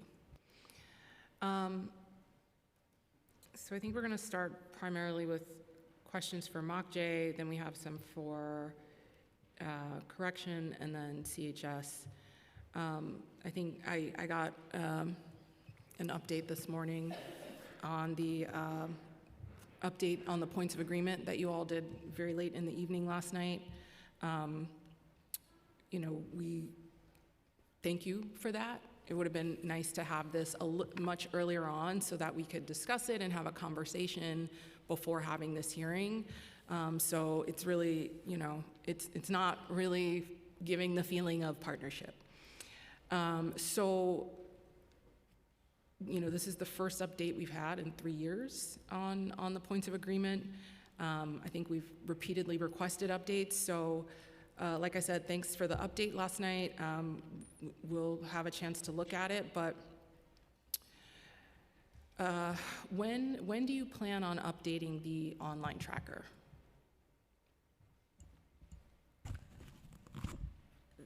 That actual points of agreement that you have, and I do hear you, Chair, apologies for the late delivery of the points of agreement. The actual document that you have will be updated as an addendum online. We are working to have technical infrastructure updates in order to be able to update the physical tracker that is currently online. Okay, so you're saying next week? Is that what you're saying? The document that you have in front of you should be an addendum on the same page that if you went to look for the points of agreement, that document is now As an accessible. addendum, okay. The actual tracker system that was built originally we need actual technology and engineers to fix that so that we can input the information in the actual tracker. Okay. I think the council is hoping to expand the report to include updated funding elements and commitments. Is that something that could happen? Yes, happy to work with the council to see how we can update the information and make it a much more usable document. The status update for the points of agreement to expand and fund supervised release and other pretrial services, and increase ATI funding to reduce the number of people serving city sentences as much as possible, and the enhanced reentry and discharge planning services available to everyone leaving jails, and the expand correctional health services, discharge planning and reentry services for people with serious health needs leaving city jails. They're all noted as done with ongoing work. Can you tell us what done with ongoing work means as a assessment statement? Currently, all of the agencies, Correctional Health, MOCJ, are working to ensure that those services are being delivered. Ongoing work means that as we're delivering the services, we are continuing to assess them and figure out where we can and should be adding additional pieces. For example, when we talk about supervised release continuously assessed, realized that there were individuals who were still failing in supervised release. The majority of people, 80%, doing fantastically. 20% of the people were struggling. And as we looked at that, what did we need to do?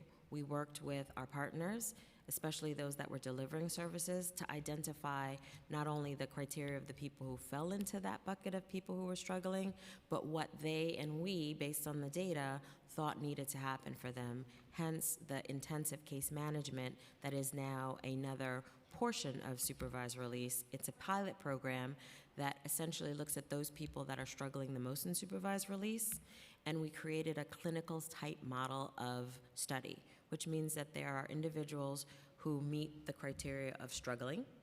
Those individuals are then picked up on treatment days, and other people are not. So it is the same as a drug trial, for lack of a better term, where some people are getting the actual drug and some people are getting the placebo.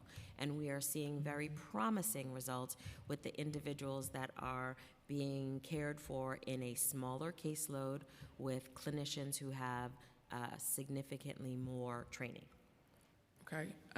It will be helpful to see some of that in numbers in terms of, done with ongoing work. How has it been expanded by the numbers? I understand you're saying the people it wasn't working for, but showing, not just done with ongoing work, but here's how we've specifically grown, here's how many people we've been added, here's the capacity we've added to make this program move forward. Because when you guys are saying done with ongoing work,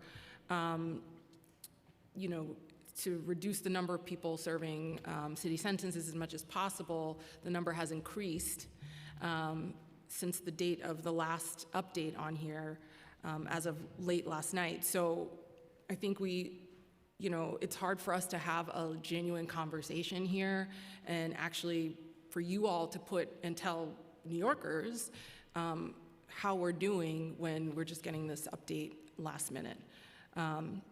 So I guess it's just like, how are you saying done with ongoing work when we're seeing people with city sentences increase, where we're seeing cuts to a lot of the programs that I think we all agree need to be enhanced and expanded for reentry, for getting people on track for discharge planning. We're seeing 8.9 million cuts in ATI, 8 million in cuts to reentry. I'm just not understanding how it adds up to done with ongoing work. As all of the agencies across the city, we had to participate in the program to eliminate the gap, which is across multiple years. Across the multiple years, we were successful in this year of making sure that we were providing services. We worked with our partners at OMB to make sure that we had the resources in order to deliver services to the number of people that needed to be served in fiscal year 25. As we go forward, we continue to have the conversations with OMB about how we are moving forward with programming. We do understand that the program to eliminate the gap still has to be put into place in order for the budget to be reconciled and passed. And so we continue to have those conversations as we move forward. So at the preliminary budget hearing, you all promised to give us a list of providers who would be affected by those cuts. Do you have a list today for us? Those would be our reentry as well as ATI providers. Yes, do you have the list? I can tell you who the providers are, but we can send you a full list of those providers. I thought we had.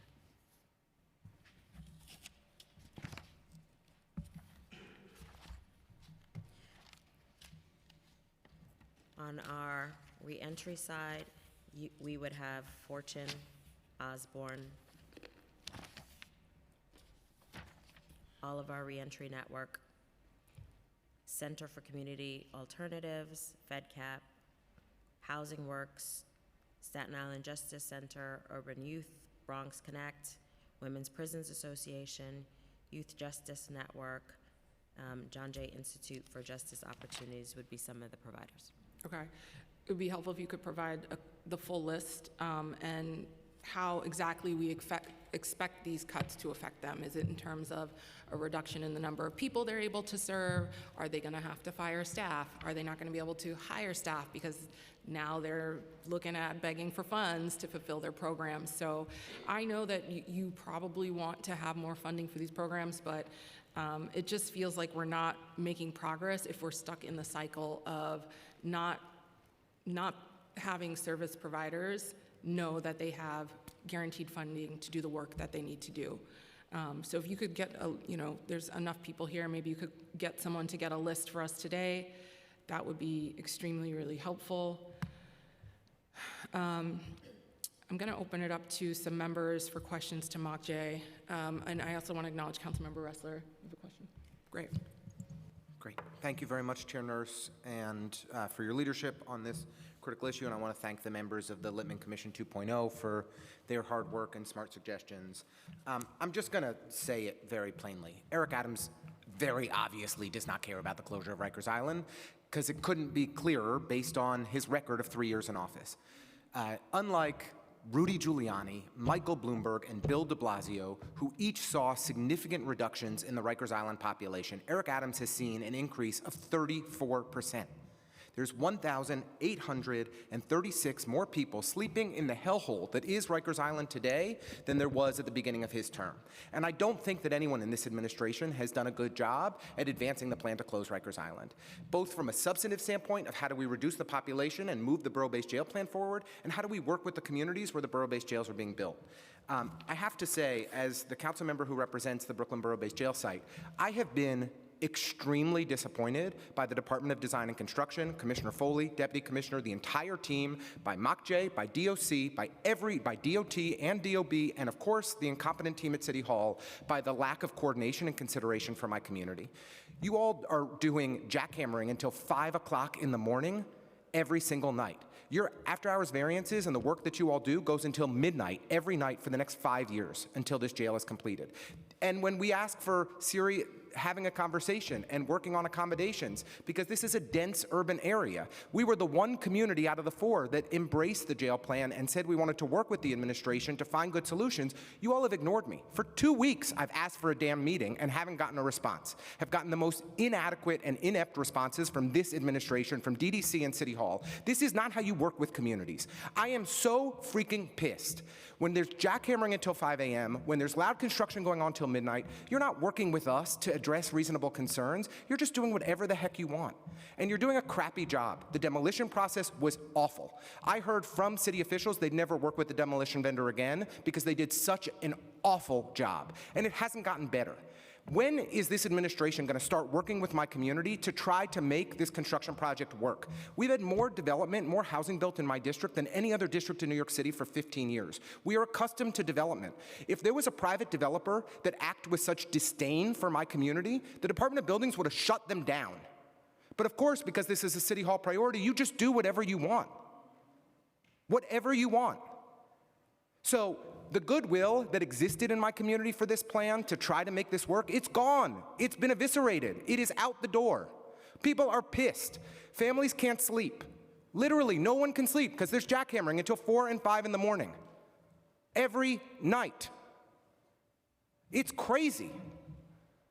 So I care about the closure of Rikers. I want it to move forward. But instead of having a real conversation with me about these are the trade-offs that we can make if we adjust construction timelines, we don't get any response at all. And there's no planning at all from MOCJ or DOC. There is not one parking spot for a police official or for a fire official to bring people in and out of the arraignment court. Not one parking spot. Do you know what that means for traffic in downtown Brooklyn when there's not a single designated parking spot for police or fire to take people in and EMS to take people in and out of our courthouse? What kind of ineptitude? It's been 2 years that we've been asking for solutions and we get nothing. I am so disappointed in all of you. I thought that the people who were working on this project actually cared about it and wanted to work respectfully and considerately with my community, and I've gotten nothing. So I don't have a question. I just want to say I'm incredibly disappointed with each and every one of you for how this project has been so poorly mishandled, and you'll be hearing more from me and my constituents.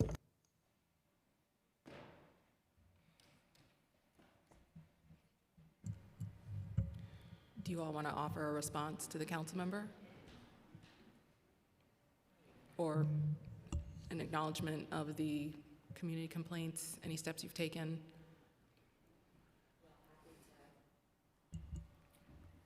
As Councilmember Ressler knows, we're happy to have conversations. We will continue to have the conversation and schedule. I've asked for over 2 weeks, the commissioners of DOB, DOT, and DDC, and City Hall for a meeting to address the 5 a.m. work, jackhammering at 5 a.m. It was stopped for 1 week, and then you restarted it without calling me or my office or anyone in the community, putting it out in a bulletin and just saying, tonight we're going to start jackhammering until 5 a.m. again. That's your level of communication and coordination with my community. On a project like this, we actually have to work together. And if I get responses at all, it takes far too long, and they're mostly inept. So I'm just incredibly disappointed with the caliber of the work that you all have done here. If you think this is going to be bad in Brooklyn, where the people wanted this, where we were supportive, just imagine what you're going to get in the other communities that have been fighting these jails every step of the way. You have mishandled this so badly that you are just entering into a total hellstorm in every other neighborhood that has been opposed to these jails. I get non-responses. I got an email from the Deputy Mayor for Operations this afternoon that says nothing. Nothing. It's like an email that's like word salad. That is like, of course we're working with you and we'll look forward to meeting in the months ahead to discuss the future of the project. It's like, what are we talking about? I don't even understand who is actually driving this and who's getting anything accomplished and who's working with me, because I'm getting no responses. Yeah, DDC is here. Perhaps you can speak to Eduardo, what do you got? Hi, I'm Eduardo Davai, the Deputy Commissioner for DDC. we do understand and sympathize with the issues that you've raised. We have been trying to work with our city agencies, DOT, DOB, with regards to the permitted working hours. Please understand that we are working within the constraints of the permit. And knowing what those constraints are, and he controls the constraints, we're working with the appropriate parties. When the permits were issued, DOT promised us that only lab work would happen until 9 or 10 o'clock at night. But of course, DDC and your contractors have said that you're allowed to jackhammer until 5 in the morning, and you do whatever you want. And I just have to say, the analysis here in this points of agreement update, whatever this is just, if it's not disingenuous, it's an outright lie. The idea that the parking issues are resolved, you cut the parking spots at this jail by 2/3. There's nowhere near enough parking for a fraction of the corrections officers that are working at this facility. You claim that you resolved outdoor recreation space on the roof. There is no outdoor recreation space on the roof. There's a small garden. There's no outdoor recreation space in the jail, right? You guys, the outdoor spaces that you've designed in the jail settings are totally inadequate and are going to make people who have an average length of stay of a year, it's going to be a mental health hazard to not provide access to outdoor space, which is exactly what your design achieves. And you slash so every single Brooklyn update, not every, most of the Brooklyn updates are, if not disingenuous, totally inaccurate. I have not seen this document. I've gotten no updates on the points of agreement that was negotiated by my predecessor on behalf of my community 5 years ago. I worked on the other side of the building when this was advanced. I care about this project, but I'm just incredibly disappointed by how you all have acted. I thought that there were reasonable professionals here who would want to work with our community on reasonable solutions, and it's clearly not the case. Thank you, Councilmember Ressler. And for the record, I got this morning, so none of us have seen it.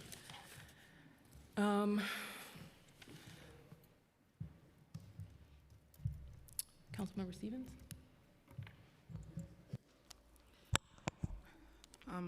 Good afternoon. So I guess my questions for Mokje, let me just get to it. Okay.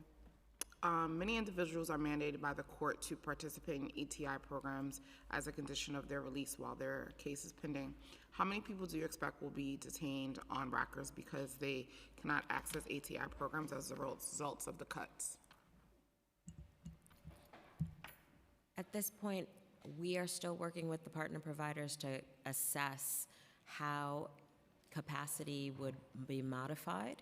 So I couldn't give you a specific number of individuals.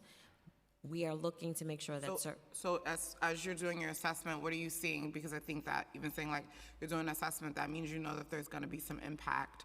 And so even with the cuts moving forward, what is your, I guess, educated perception of what's going to happen? Because overall, in talking with our partners, we understand that there will be reduced capacity on their part to service individuals. The actual number of individuals that will not be able to meet or provide services for, we don't have that number. When will you have that number, or is that part of the evaluation that you guys are currently doing? So when would that be?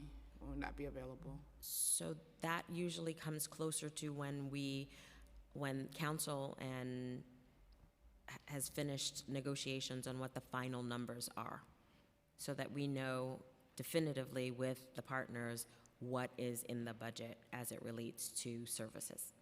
So I just want to say this. So I do budgets too, right? And so I just want to say it's always very frustrating when we're here with the agencies when they're like, we don't know, because that's not true. You do know. And so if you have the number already and you know, meaning like if you know what number is going to be cut, you know how many people you're already serving. If the amount is being reduced, you know the number that it's going to be. And so I think that I get frustrated because it just doesn't feel honest, and it feels very disingenuous when it's like, we don't know. You do know the number. We do know the cost. And so I think even when we're talking about negotiations, this puts us in a place where we can't even negotiate for you, right? Like that's our job, to push to get the money for you. And so we do need to just come up with a better system, because as the number is being reduced, there is a number of what we know what we'll be losing because of the price point. And so that's just always my frustration, because that's always the response of like, oh, we don't know. We do know that this is gonna affect us. And the number, because we have the price point. And I'm sure the providers, when they come to testify after you guys leave, they're gonna have the number. And so why does the providers know the number and then we as the agency don't? It just does not make sense to me.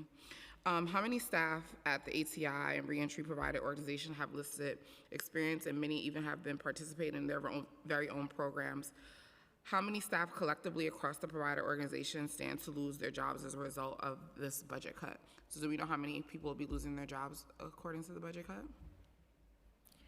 On the ATI side, we know that right now the shortfall is going to be 8.9 million. How that will be achieved, whether it is actual loss of an individual who is doing the work and or the number of people that are actually served by the work, is going to be by each specific provider as we move forward. I just want to say to providers, when you come up and testify, just give the numbers because they don't have it. And so we want to have it on record. So when you guys come to testify, you can talk about the numbers because apparently on the city side, we are not doing the analyzation so that we can have an accurate number. So I would love when the providers testify, please give the numbers when you're testifying so we can have it on the record. Thank you.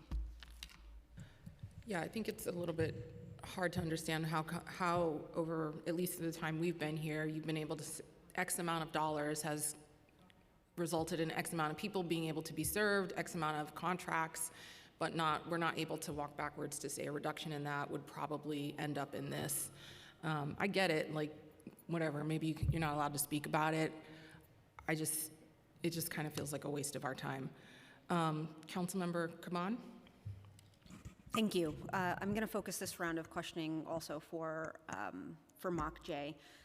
I want to hone in a bit on, you guys named that closing Rikers comes down to three commitments, two of them being eliminating unnecessary incarceration and supporting reentry strategies to end recidivism. And you've also named in your testimony that the data supports that meeting housing needs reduces crime and recidivism. And we also heard from the last panel that it takes over $400,000 to incarcerate an individual for a year versus the $55K for a year's support and supportive housing, just as like a base or a framework. And I want to know more about what we're pouring into those commitments, sort of what is the scope of the support based and in relationship to the need.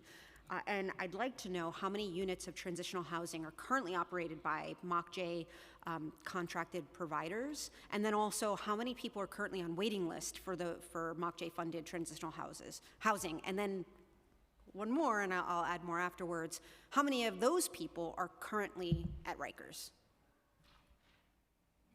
Okay, council member, I apologize, but that was a lot of Okay. questions of rapid How many fire, so can units we are break them down a little currently bit? operated, being the So first question? we have 1,000 beds in the system. Okay, and how many people are on wait lists for transitional housing, for the MOCJ funded transitional housing?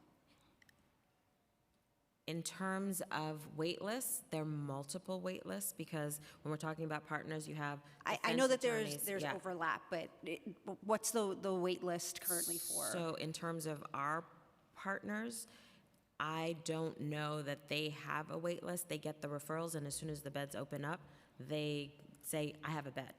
And so the wait list that we know are, the DAs will say, we have people that are waiting to get a bed. Defense counsel will say, we have people that are waiting to get a bed. So we know that there is need. And that, I mean, again, that was certainly my experience when I was practicing, but why isn't there a system for tracking who needs what? So that, again, I don't know how you are able to execute managing these pillar goals without knowing what's needed.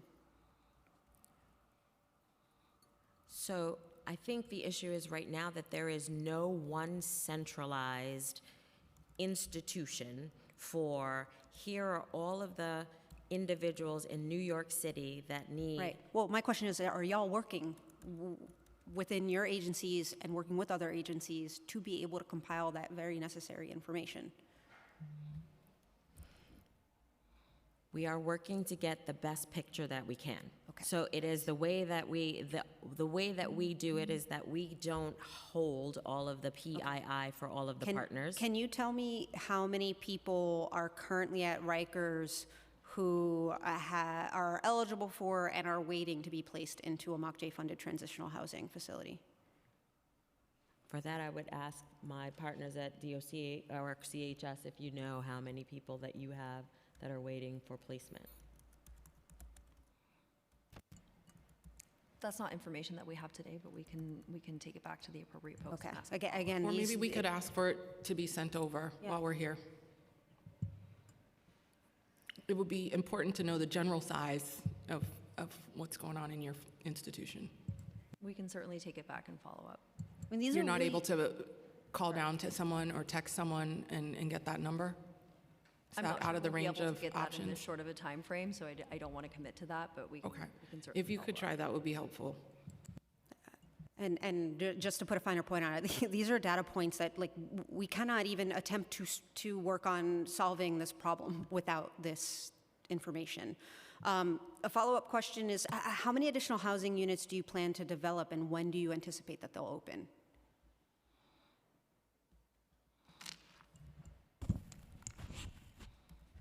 We are hopeful to have additional beds coming online. We have 800 that are operating now. There were 2 sites that we had to take offline, and we are looking to work with partners to find. How many do you plan to develop? At least 2 in the short term, and then we will be looking to see what we can do going forward. We welcome the partnership to be able to find sites in order to be able to So expand the network. 2 facilities, but what is that? How many beds does that translate? Approximately another 200 beds. Okay. Now, in January, Pix 11, they aired this story about a new transitional housing residence for women and families in the Bronx, and at the time of that report, they said that there were 20 residents there, and there was space for 63 residents. My understanding is that no more residents have been moved into that particular housing development. Is that true? That is correct. Okay. So there's a facility, only 20 of 63 beds are filled, but the Rikers census is ballooning, and we have heard also that over 3/4 of women on Rikers are survivors of domestic and gender-based violence, and then you add into the mix the percentage of the population with mental health issues, and we can't get those beds filled? That facility is being transitioned for closure as of May. Why? The decision was made based on feedback from elected constituents that facility needed to close. I don't know how we take this testimony seriously about, like, you guys doing the work and understanding that there's only 3 really important things, and it's supporting reentry and eliminating unnecessary incarceration, because what I'm hearing flies in the face of that. Chair, I'll pass back to you, but I obviously have other questions, but I'll bring you back. whenever you're ready. I wanted to touch on the supervised release recommendation in the commission report. Can you tell us what is the current amount budgeted for the 2 supervised release intensive case management pilots?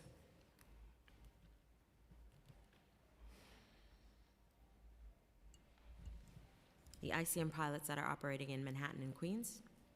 The 2 supervised release intensive case management pilots. Yes. One second, I'll get that number for you.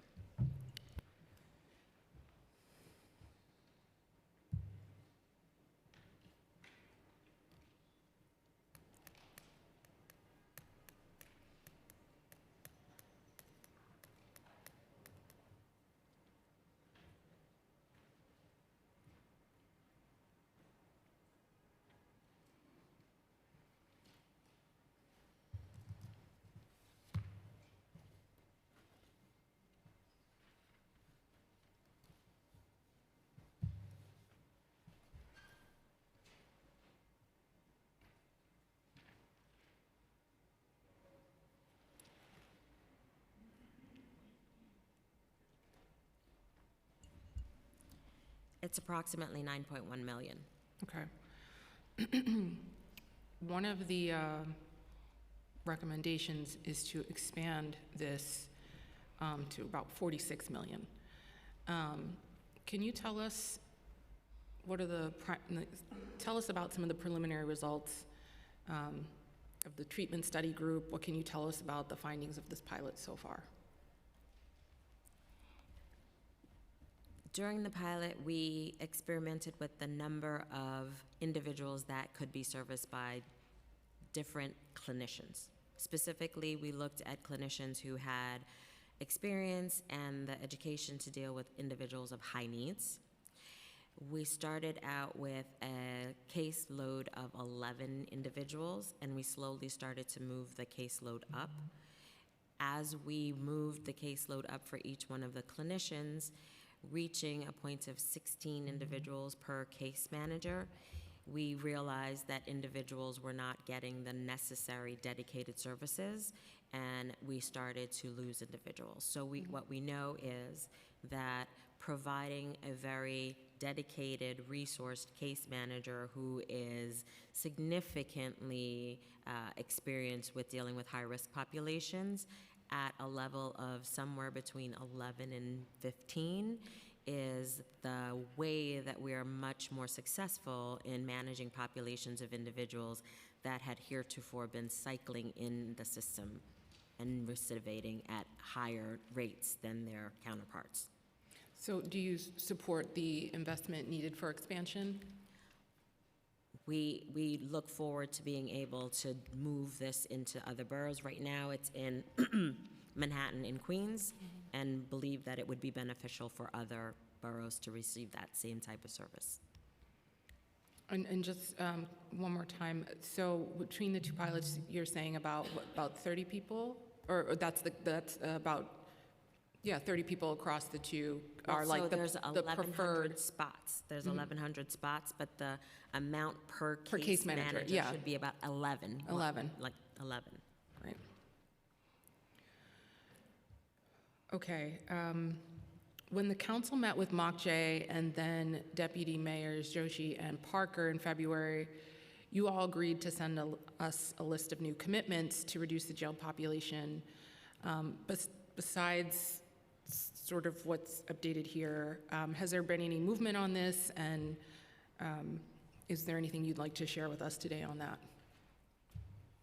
Currently, we are meeting weekly as the agencies in what we have labeled Every Jail Bed Counts.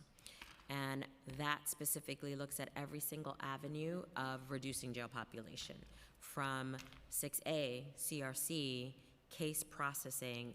All of the various avenues that are within city control at the moment are being explored in order to ensure that we can work with the stakeholders to have individuals' cases reviewed so that both defense and prosecutors can agree on dispositions that are non-incarceratory dispositions. We regularly talk with stakeholders. Teams at Mokje talk to Defense Bar who have raised that they are cases that they highlight for us where they are ready for disposition so that we can go back and work with our partners at OCA and have those cases advanced so that individuals' cases can be moving through the system much more expeditiously. We're working in a macro level of what are the policy changes that we can make in order to reduce population, and we're working in the micro level as to, is there an individual here whose case is ready that we know that the partners have talked, but the date is set for 2 months out?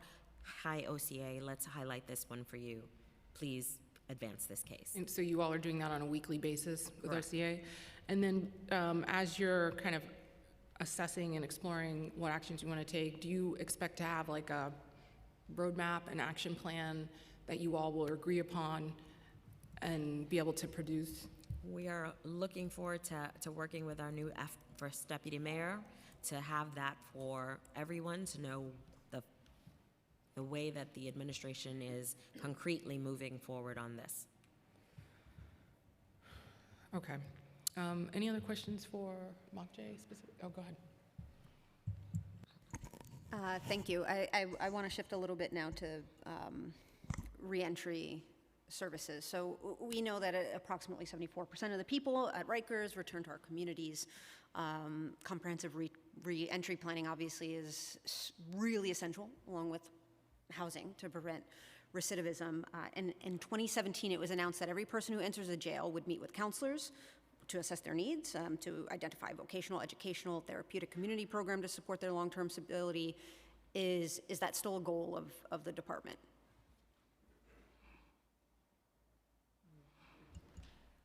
It is the goal of the administration to have everybody meet with partners, and MOCJ, along with the Department of Correction, work together to ensure that we are trying to get everyone assessed who needs reentry services and coming back into community, along with making sure that our partners are ready in community to accept those individuals who have been getting that level of assessment. So with that as the goal, what proportion of people who are returning from Rikers to our communities are receiving reentry planning?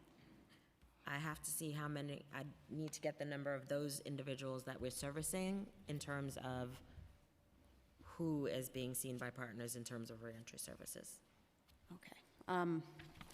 Again, I just, your testimony says you're doing the hard work. You named reentry strategies as critical to this work, and you don't have the information that we're asking for that's directly related to that. This continues to be a recurring problem. I mean, I want to be able to ask, like, what's your plan to ensure that everyone who needs the services actually receives them, but we don't have a number on what your gap is, and I'm assuming if you don't have the number on what the gap is, then you don't have a time frame to fill that gap and achieve those goals, and having those answers seems pretty critical also to the hard work you're doing. So, Councilmember, just so that we're clear, go ahead. In terms of reentry services, those are voluntary. We know that our partners are servicing about 1,500 people in discharges each year. Again, it is a voluntary service. It's not mandated that individuals in custody take that service. But I'm saying that is it being offered and readily available to every single person that is leaving Rikers? It is offered to all of the people in custody, and about 4,000 people are overall take those services. And if it's offered to every single person, when they say yes, are vocational, educational, therapeutic, community programming, are all of those things being given to those individuals? If they are accepting reentry services, all of that, including substance misuse and mental health treatment. So you're saying no gaps. Everybody who wants it is getting it. Everybody who is coming into reentry services, those services are offered. The question of do they actually follow through and get them is a different question. No, but that's not the question I'm asking. Okay. I'm saying everybody who is going out the door and says, yes, I want services, is every single one of those persons getting services? Again, it is a voluntary service. I know, and they're voluntarily opting in. So when they voluntarily opt in, are 100% of those people who voluntarily opt in, are they getting the services? And I couldn't tell you yes or no specifically because you voluntarily opted in and you walked out the door, you picked up your belongings, and then you went back into community. And then I don't know, and it would be untruthful for me to look at you and say, and then you actually did the next step of coming into the office to get the services that were offered to you. So I can tell you how many people our partners have been able to give services to. What I cannot tell you is whether or not during the time that they're in DOC's custody and the time that they actually come back into community, they followed through on making sure that they went to get the services that they said that they want. And if they say yes, that they want the services, the current availability of those services could support every single person who has opted in. To my knowledge, we have not had a partner who come back to us to say, we had people that we turned away because we just don't have the capacity to serve them right now. That's where I am. I look forward to hearing testimony from these service providers. Can I ask another follow-up on this, Chair? 30 seconds. Thank you. DOC has recently released an RFP for reentry services. So when do you expect a contract to be awarded, and how many people do you expect to be served under the contract? And also at the same time, the prelim budget would obviously cut reentry funding that goes through MOCJ rather than DOC. So what do you project that the net impact will be on reentry services? So I can give some high-level information. This isn't work I'm involved with closely on a day-to-day basis, but I do know that we are anticipating making those awards in the coming weeks. We can follow up with the numbers. I know that we do have some projections for how many people we do hope to serve, but ultimately part of this particular process with the challenge-based procurement, the providers are coming to us with their solution, so how the programs take shape will ultimately be up to those folks, but I can follow up with some of those numbers as to what we were anticipating and hoping for. Thank you. Okay. I have some questions for DOC. Obviously, we've talked a little bit about the deaths this year. Rikers, wanted to give you an opportunity to share any more information that you can share publicly with us. We haven't had much on the record from DOC in relationship to those deaths. What can you tell us about what happened, what the status of your investigations are, or is each under investigation?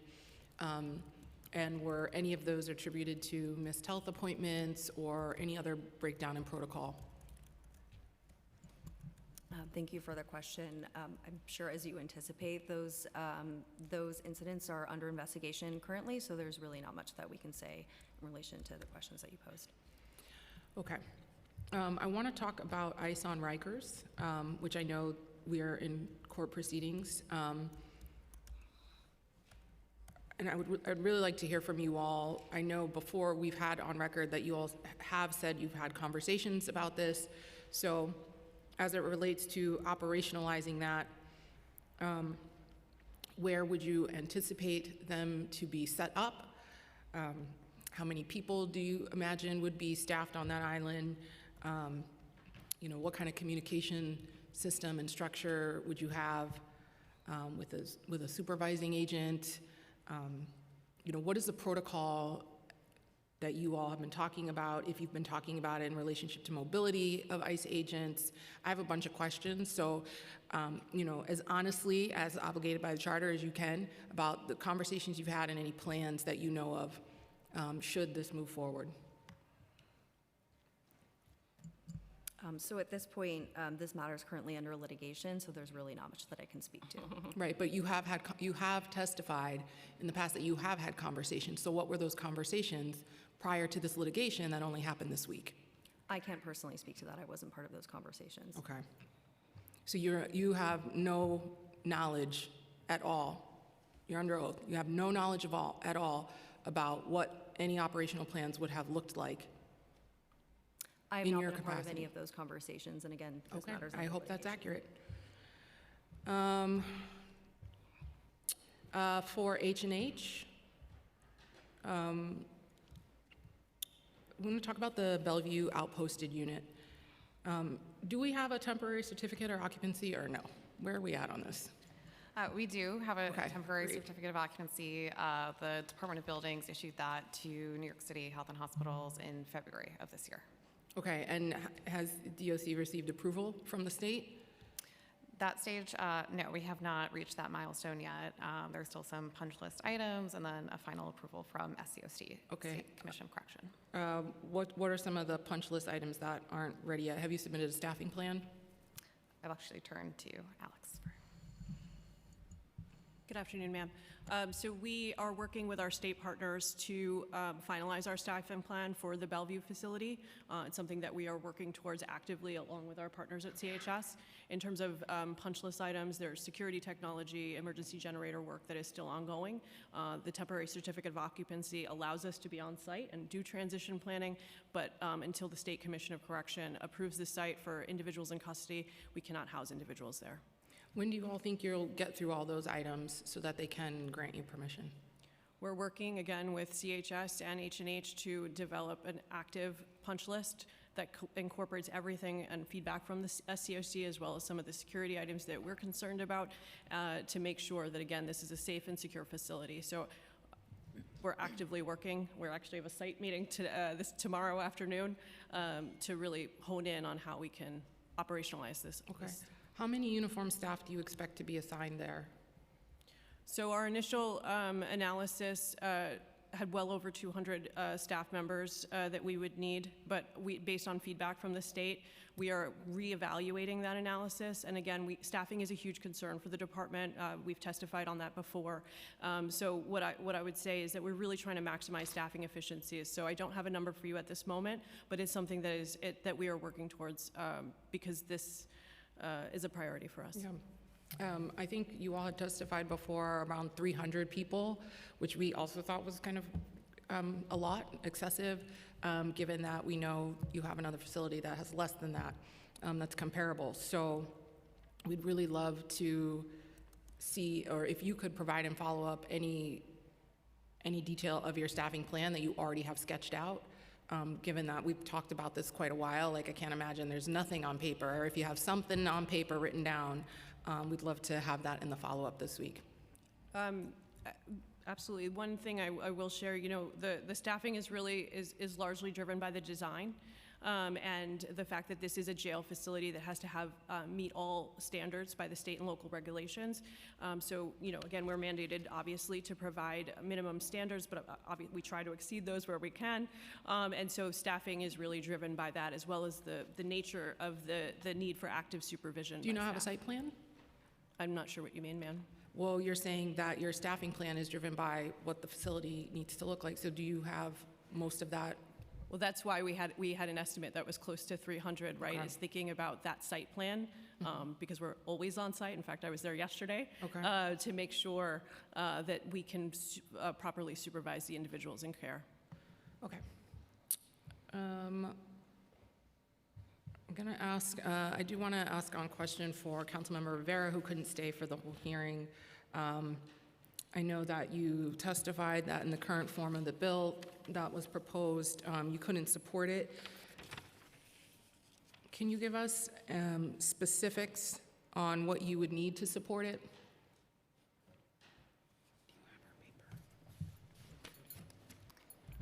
So we did already amend our RFP to include the criminal justice and hospital population. And we feel like that is a good plan, and we'd like to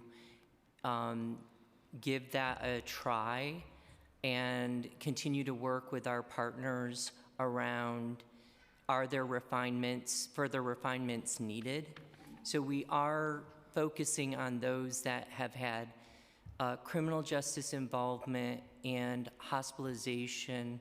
And really what we're trying to do is kind of break the cycle of people going in and out of hospital, in and out of jail to the shelter system. And we feel like our eligibility is a good target on breaking that cycle. And so that is what we would like to stick with, and then also work with our partners if there's any other additional work, like what I mentioned in my testimony on referral and placement challenges. Okay, sorry, I misplaced Councilmember Rivera's questions. She gave them here, but what is, we have a number of about 460 people, I believe, who would be eligible for supportive housing. What is your estimate number of people who pass through Rikers each year who need supportive housing? Are you talking about how the proposed law? No, I'm just kind of what exists as is right now. Oh, okay. We have an estimate, I believe, from the 2022 Corporation for Supportive Housing estimated there were 2,589 people in custody. It was a couple years ago, actually a few years ago, who needed supportive housing, but they didn't meet the current eligibility criteria. So looking at just understanding what your numbers are and how you're kind of moving through that. But I have numbers here. Okay. So these numbers are based on calendar year for Correctional Health Services approved applications. And so I think that's kind of the best indicator. So in calendar year 2023, There were 1,173 approvals for supportive housing. And then for calendar year 2024, there were 1,042 approvals for supportive housing. And how many people are working on that? Like how many people specifically screen and work through those applications? I'd have to defer to Correctional Health Services for that question. All I could say is that they do a very good job in submitting applications and getting approvals from HRA. Yeah, that is a core part of our reentry work. We have about 50 social work staff who would contribute to those efforts. And they all are doing the screening application? Or is there like a smaller number that work just on that piece? We can try to find something more specific, but yeah, the applications that were referenced are these HRA 2010E applications. Yeah, no, just because that 2010E is a beast. Yes. So I imagine having more people on it would be helpful. Okay, I don't know what her questions are, so sorry, Councilmember Rivera. I'm going to turn it over to Councilmember Stevens for any questions to DOC.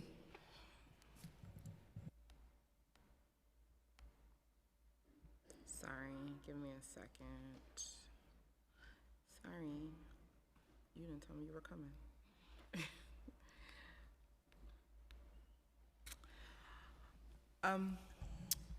So this question is for DOC. What steps are you taking to incentivize and reward positive behavior by staff and incarcerated people alike?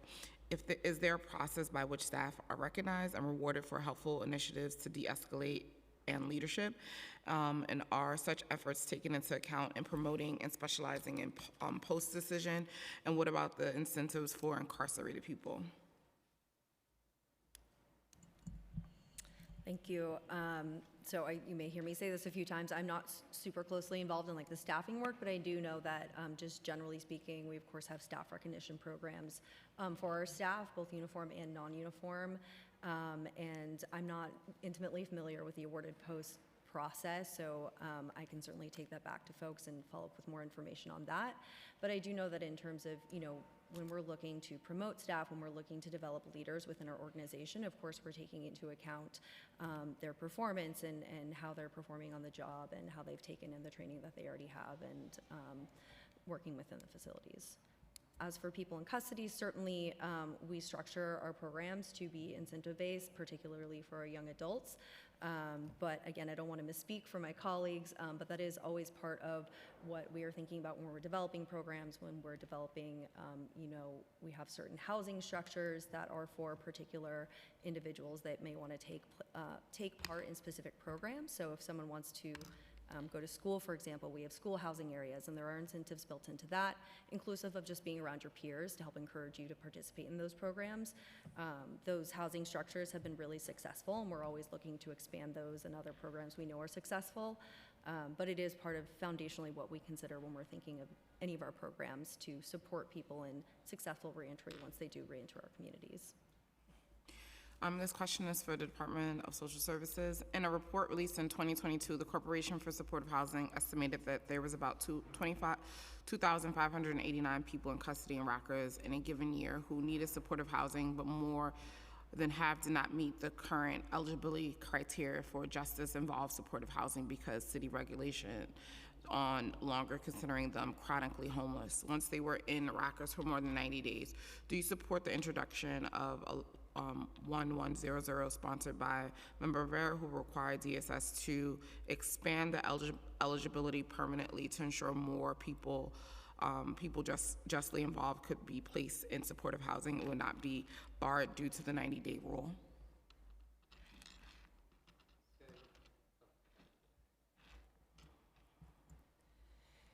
So we did address the criminal justice and hospital population that were impacted by the HUD chronic definition, that they would not be eligible otherwise.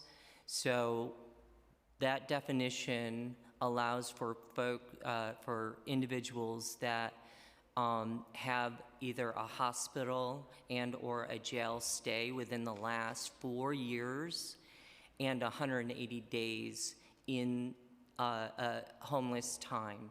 And so that's a much, much lower threshold than the HUD chronic definition, which states that somebody has to have either a continuous homeless period of 365 days or 4 episodes of homelessness with that add up to 365 days.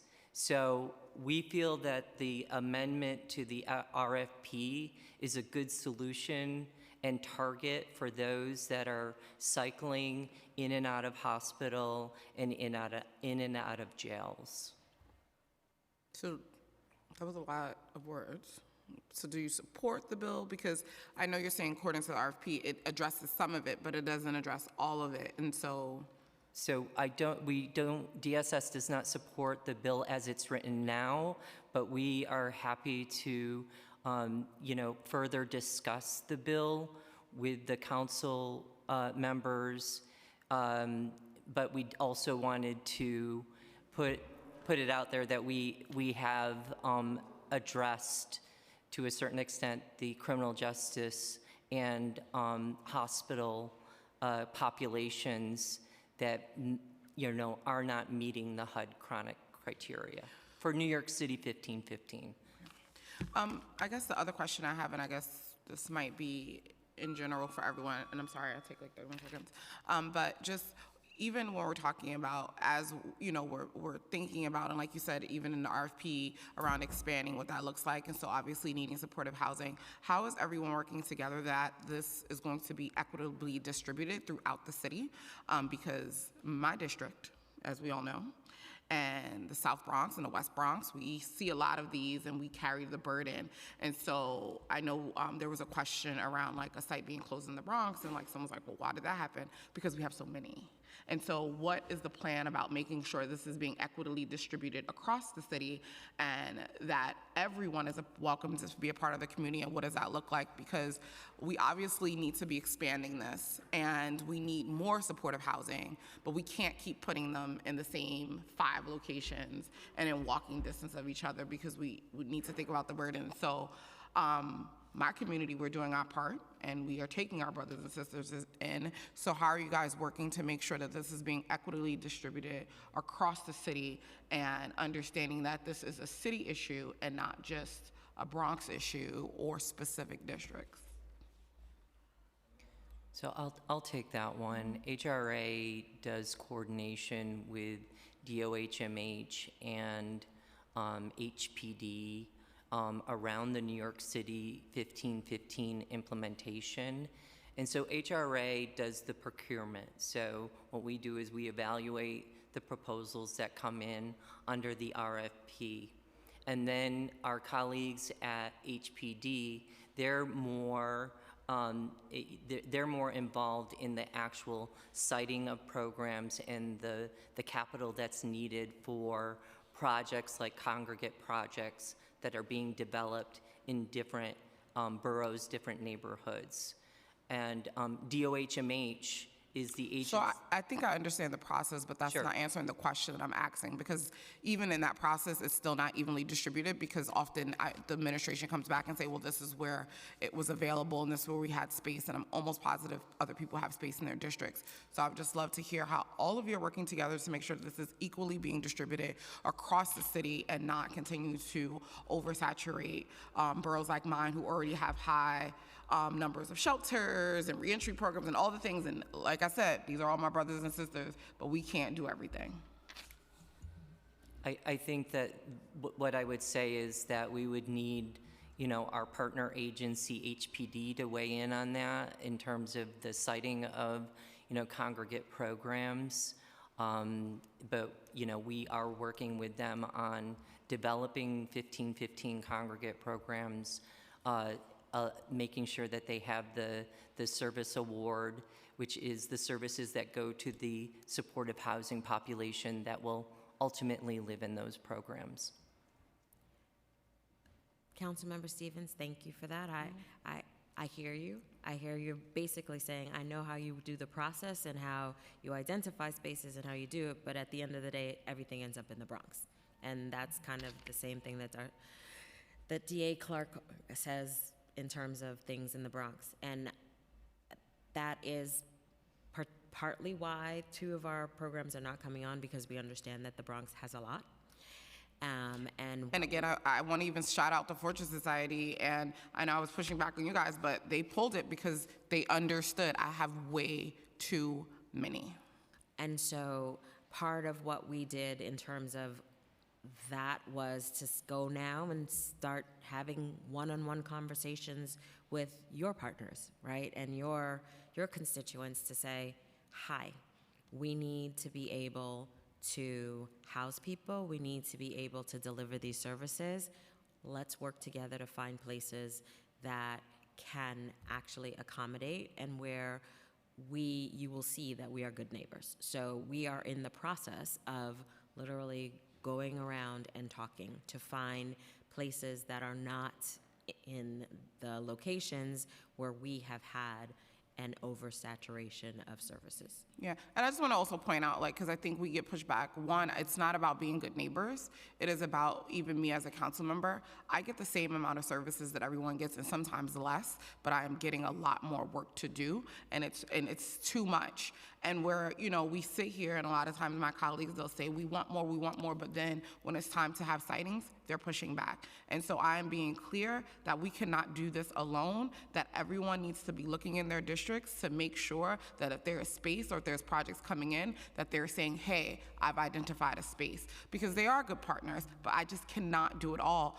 And myself and Salamanca and Perina, who we have oversaturation of not just these programs, but all the shelters that come in, we cannot do it all. So in the same way everyone is pushing back saying, we want to loosen things up, we want to see supportive housing, I need members to also do the same work to make sure that they're finding sites in their district to house these folks because they're part of our communities. Thank you.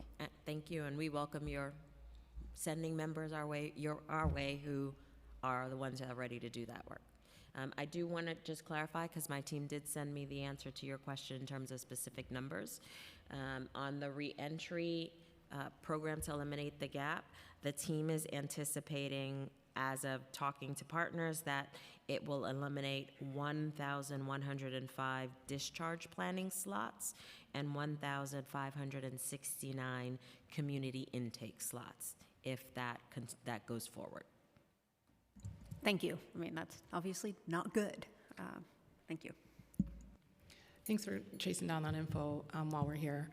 I wanted to ask one more question about the jails, and then I don't know if you have any final questions. You got a few? Okay, so my question, Lippman says you guys could do it a year faster to build these jails. You guys say no. Who's right, who's wrong, what's in the way? Tell us in detailed and simple terms why you can't or why you can. So the BBJ program is the nation's most ambitious, complex, and challenging design-build capital program of its kind, period. There's none other like it. And what we have achieved to date in the public sector is truly remarkable. Deployment of design-build enabled us to deliver in record time, for example, the Queens Community Center and the 600-plus parking garage. And so that was our first City of New York design-build project. And so it was delivered in less than 2 years, which by any measure, public sector, private sector, is outstanding. We completed design development for the Brooklyn facility within 10 months. 10 months, design development completed. It would have taken us 3 years under the traditional design bid build delivery method. And even as construction documentation was still being completed for the Brooklyn facility, we fast-tracked and started foundation work 16 months after the notice to proceed was issued. 16 months after the NTP was issued. Again, unheard of. Had this project been delivered under the traditional design bid build method, we would still be in the design phase. Now we are doing foundations. So we are Are you saying doing, that you already, the timeline you've got right now, that's already built in? that's the point that I'm making. We are That's the doing, savings you've already accounted for? we are doing design as we do construction. We're fast tracking. Now, I would also point out that, of course, we have a responsibility to be stewards of these capital projects and minimize the risk exposure to the city. Rushing a design-build process will expose the city tremendously on these multi-billion-dollar projects.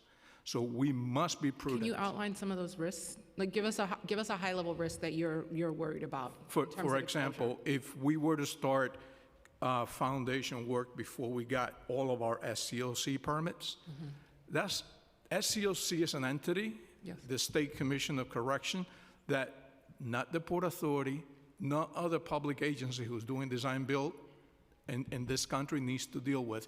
We must secure approvals from SCOC Okay, so on the securing construction approvals, documents. That's one of them. What's another risk?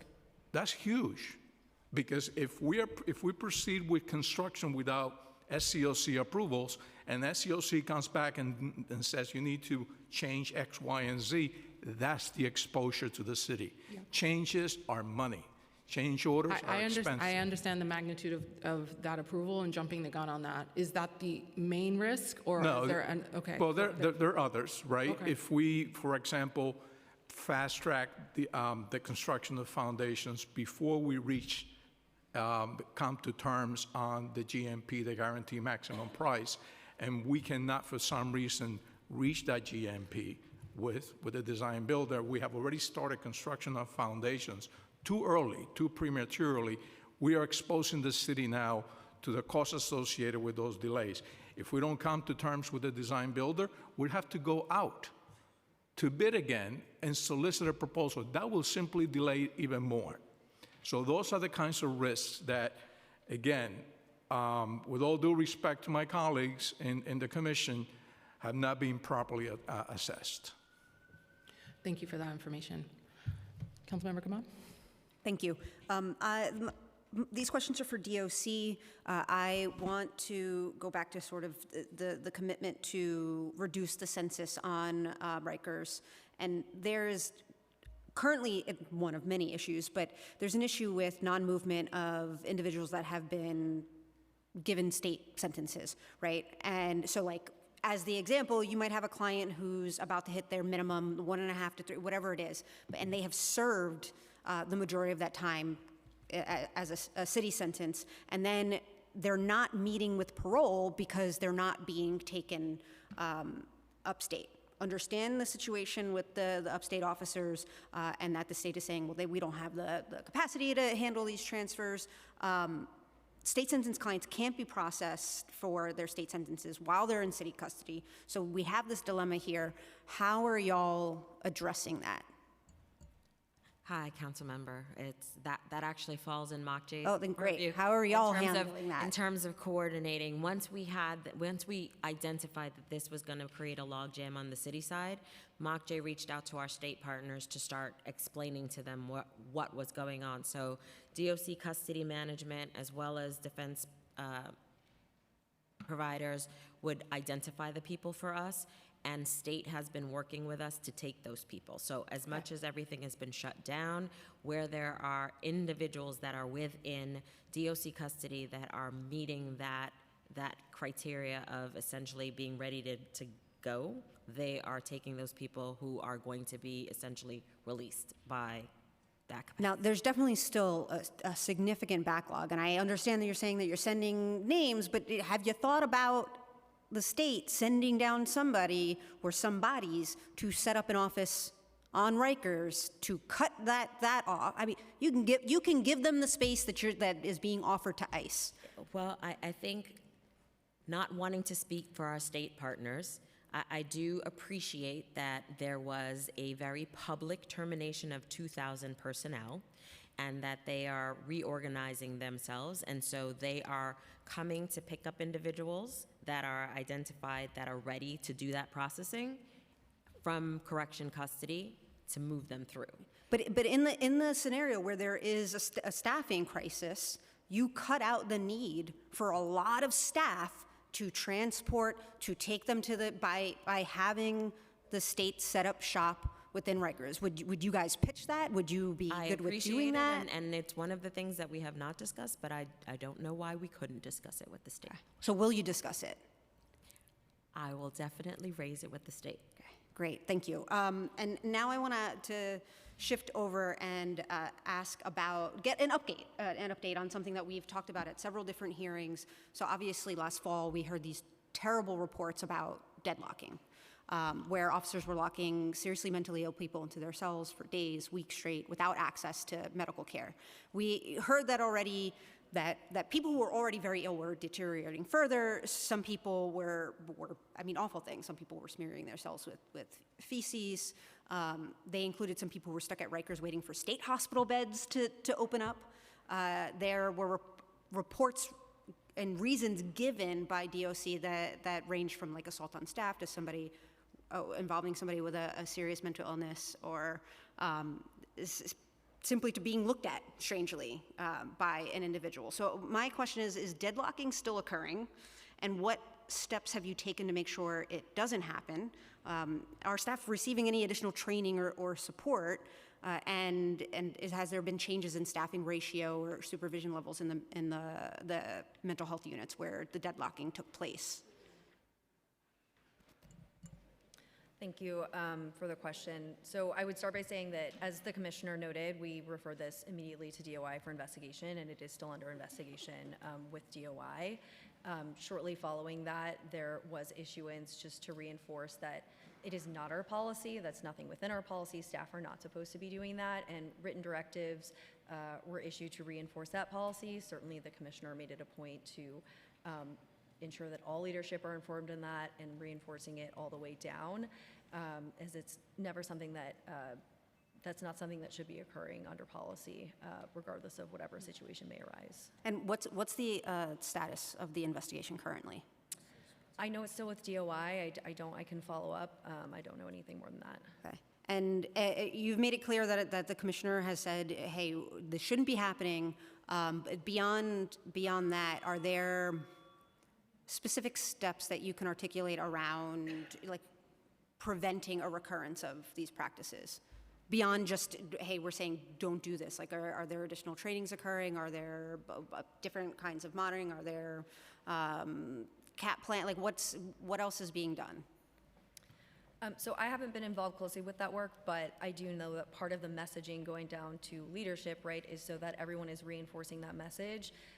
The commissioners also testified that leadership at all levels are supposed to be touring the facilities on a regular basis, looking for those things, reinforcing any issues that are coming up. And so when I say leadership, I don't just mean executive staff, I mean supervisors who are within the jails. That message was reinforced very strongly, so they should be monitoring for that and correcting or reporting any instances that they see. I don't know if our partners at CHS have anything else to add. Sure, just anytime there's an access to care issue, our staff are instructed to communicate that to their supervisors, and generally CHS and DOC work at the facility level, and then if they need to escalate the issue, they can go to leadership, including our CHS operations team, which works closely with DOC. Okay. And my last follow-up on this, Chair, is just that I hear that you're saying we've made it clear this can't happen, it shouldn't be happening.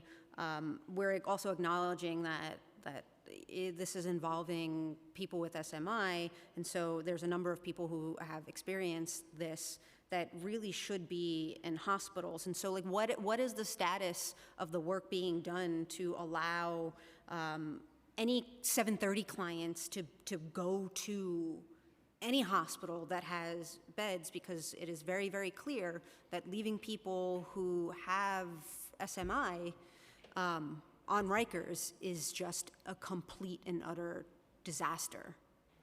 So I don't want to suggest that the practices described reflect the care that's provided on a PACE unit.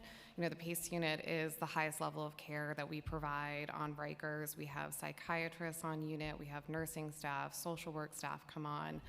So I don't want to suggest that what was described is in any way indicative of how we... I wasn't making that particular connection, but just the fact that, like, we've seen on multiple different fronts from multiple different people testify here today that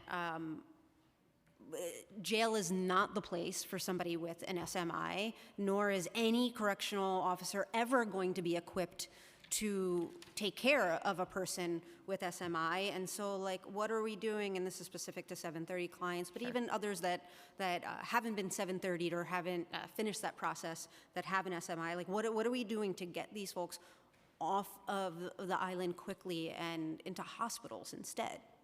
So I think to start with the SMI population, so I thought you made a good point earlier when you said that, there's sort of a spectrum of need and function among people who have serious mental illness.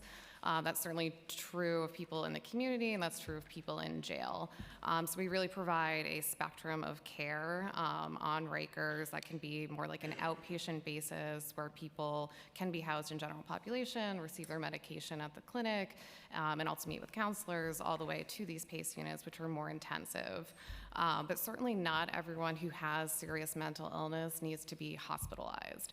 Absolutely agree with that. Yeah, so I think that, but they don't need to be in jail either, is my point. And so, like, I understand very, very well what the PACE unit is, what the requirements are, what the care that's provided there is, and this is a hearing about the closure of Rikers, and it just seems like anybody diagnosed with an SMI is in a really, really good position to actually be getting mental health care rather than punitive incarceration that is actually proven to be deleterious to mental health. And so my specific question is, like, what are you doing to get people with SMI off the island quickly, way more quickly? Sure. So I'll go back to start with the 730 population that you mentioned earlier. So there is a wait for state Office of Mental Health beds.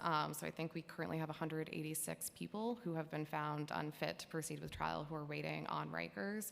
So I understand that the state has recently opened up additional psychiatric beds. We also, have a state proposal actually to provide jail-based restoration services in PACE units or potentially in outposted units, but that requires a state change. In terms of patients who have mental health needs, serious mental illness, we do have a clinical court advocacy team that serves as a resource to defense bar, and we also provide information to attorneys about our patients with patient consent, patients who have serious mental illness. But of course, it's up to the courts. Courts need to be amenable to release people, and so ultimately, that is for defense and prosecution. Thank you. Okay, those are our questions. Thank you all for being here. I think this is our first time with MOCJ. Would really have loved to have that information earlier. In the future, if we do this again, it would be just appreciated for that consideration so that we can have a productive conversation and not one that, we're coming from a space of being a little pissed off. Sorry, just to be honest. And the same with DOC, we're going to ask every single time the same questions. We've been doing it for a year and a half. We ask about the same topics. So please send someone who can speak to all the topics next time. We really appreciate that. And thank you all for your time. Yeah. Thank you, Council Member. And if you could actually just tell me some of the criteria that you talked about offline that Yes. you want us to add in. We'll send that make over sure that today. we add it in so that we can then get it to you. Thank you so much. Thank you. Okay, so we're going to open up for public testimony, and while folks are transitioning, I'm going to remind members of the public that this is a formal government proceeding and that decorum shall be observed at all times. As such, members of the public shall remain silent at all times. The witness table is reserved for people who wish to testify. No video recording or photography is allowed from the witness table. Further, members of the public may not present audio or video recordings as testimony, but may submit transcripts of such recordings to the Sergeant at Arms for inclusion in the hearing record. If you wish to speak at today's hearing, please fill out an appearance card with the Sergeant at Arms and wait to be recognized. When recognized, you will have 2 minutes, just because there's an event later here today, and they're going to try to push us out of here soon. You'll have 2 minutes to speak on today's hearing topic and the legislation being considered. If you have a written statement or additional written testimony you wish to submit for the record, please provide a copy of that testimony to the Sergeant at Arms. You may also email written testimony to testimony@council.nyc.gov within 72 hours of this hearing. Audio and video recordings will not be accepted. Okay, so first up in person, we have Helen Taylor, Lily Shapiro, Tiero Labrado, and Lauren Velez.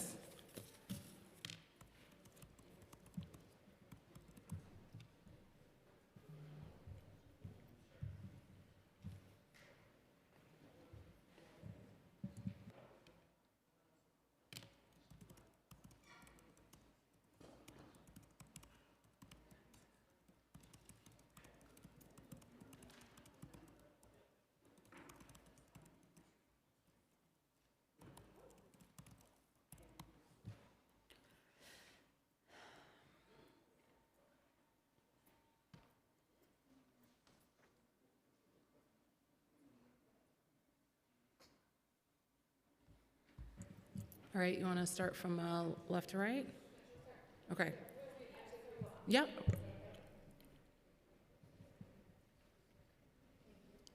I'll give some consideration. No problem.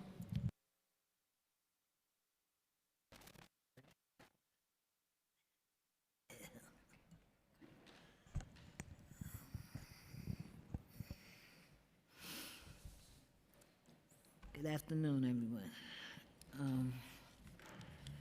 I just want to say how much supportive housing means to me. Again, good afternoon. I'm grateful to be here. I left my apartment, my supportive housing apartment, to be here with you this afternoon, and I want to share why this apartment is so very important to me. I want to share why other people who have been incarcerated, like myself, need to have access to supportive housing. Having my apartment, the very first apartment I have ever had in my life, has made a difference in my life today, because this is a step closer to fulfilling my mission to live a better life. It's not just a place to live. I have a tremendous amount of support in my existence. My humanity is acknowledged. I am a part of a community. There are people that check on me. My birthdays are celebrated. When I had the COVID, people went out and bought me groceries, plus so much more. Getting my apartment and working with such wonderful people at the Fortune Society allowed me to go from hanging out and sleeping in the park to performing in Shakespeare in the Park. Yes, that's right. The Creative Art Department at the Fortune Society connected me with the wonderful people of the Public Theater. And the next thing I know, I'm acting on stage at the Delcourt Theater in Central Park in front of thousands of people watching me every night. When not too long before then, I had to sleep and seek refuge in a public park. My apartment allowed me now to only be in the park when I want to perform, to practice, and to sit on a bench and listen to the birds. I am grateful for this apartment and the people at the Fortune Society.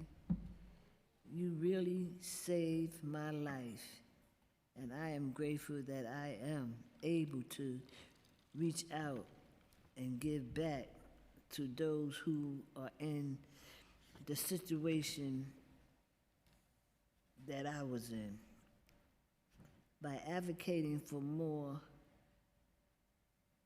people to have access to supportive housing, I hope the City Council will pass Intro 1100, make sure that this becomes a reality.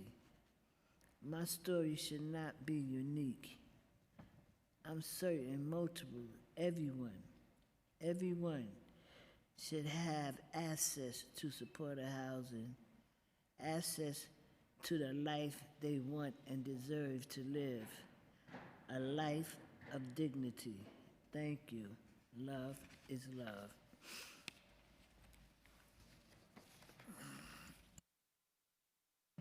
Thank you for coming to testify. That was lovely. Thank you.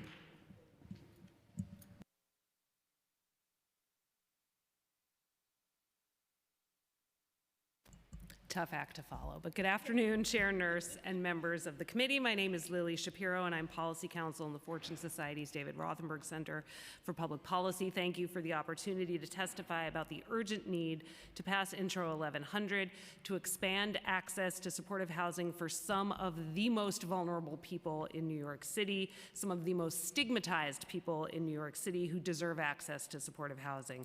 We serve over 13,000 individuals annually, and every night we house over 800 people in our emergency, transitional, and permanent supportive housing. Yet upon intake in fiscal year 24, 22% of our new participants reported being homeless. We all know that supportive housing is a proven solution to homelessness, mental health challenges, and justice system involvement, but there are thousands of New Yorkers who are on Rikers for lack of housing, leaving Rikers and returning home from prison each year, who are blocked from accessing the city's largest supportive housing program due to restrictive eligibility requirements because it unnecessarily follows the federal definition of chronic homelessness. And this is a big problem because the average length of stay on Rikers, the overall average length of stay for people detained pre-trial is now 269 days. Anyone serving a state prison sentence has been incarcerated for at least 1 year. We must do better because 33% of people entering our jails are unhoused at the time of admission. 21% have a serious mental health diagnosis, and it's very important to note that this is worse for the women on Rikers, 35% of whom have a serious mental illness. Every year since 2015, 41 to 54% of people coming back to New York City from our state prisons are discharged directly into our shelter system, 41 to 54%. Intro 1100 offers a clear solution, and housing developers, including Fortune, who want to provide housing to these people, cannot rely on NYC 1515 as a primary or even secondary funding source. Passing Intro 1100 is not about overwhelming the system. It is about building a fair one. I'm almost done. The problem is not too many people in need. The problem is too few resources, and we can and must fix that without continuing to exclude some of our most vulnerable fellow New Yorkers from a potentially life-saving resource. Thank you so much. Wow, Lily, I don't know if I can follow that either. You and Ms. Helen, I don't know what to do. What am I even doing here? Hi, Chair Nurse and members of the committee. My name is Tara Larada. I'm the Policy Director for the Supportive Housing Network of New York. We are a membership organization representing the nonprofits that develop and operate supportive housing across the city. Sometimes I like to go off script, but I am going to actually really read my testimony here. One, we'd like to thank you and the committee for your commitment to addressing injustices to current and formerly incarcerated New Yorkers through your JISH investments, closing Rikers, and the legislation being heard today. I am also here in strong support of Intro 1100. New York City has the power to redefine what counts as chronic homelessness in our own programs, and we are choosing not to. That choice has real human consequences. As Lily just spouted off all of the data, every year thousands of New Yorkers leave incarceration with nowhere to go, and many are homeless before they are jailed. But because they were held for over 90 days, their homelessness status resets, disqualifying them from supportive housing. That is an arbitrary number, by the way, 90 days, set by the federal government. That's not just a technicality, that's an act of exclusion, and we're paying for it twice. First, in the cost of incarceration, and again when people are forced into shelters to prove their homelessness. And let's be clear, jail is not a home. As you've heard all day, the cost for incarcerating someone on Rikers is about $400,000. That's a costly and traumatic institution. And you've also heard firsthand from Ms. Helen how stabilizing supportive housing is, stabilizing and cost effective. Under NYC 1515, the investment, because it is an investment, in a single adult is $17,500 for services and somewhere about $2,000 a month for rent. That's just about $41,500, or up to $55,000 if you also heard. And I know I'm running out of time. And let's also be clear, I just want to mention that the proposal and RFP addendum that was introduced by our HRA today is still very exclusionary and will force people into homelessness instead of capturing their vulnerability pre-release. Supportive housing currently has 46 different eligibility criteria, now 47 according to HRA, across 19 different programs overseen by 8 different government agencies. It's already too hard to access, and instead of pretzeling ourselves into all of this different eligibility criteria, we need to actually be flattening eligibility and making it easier to access.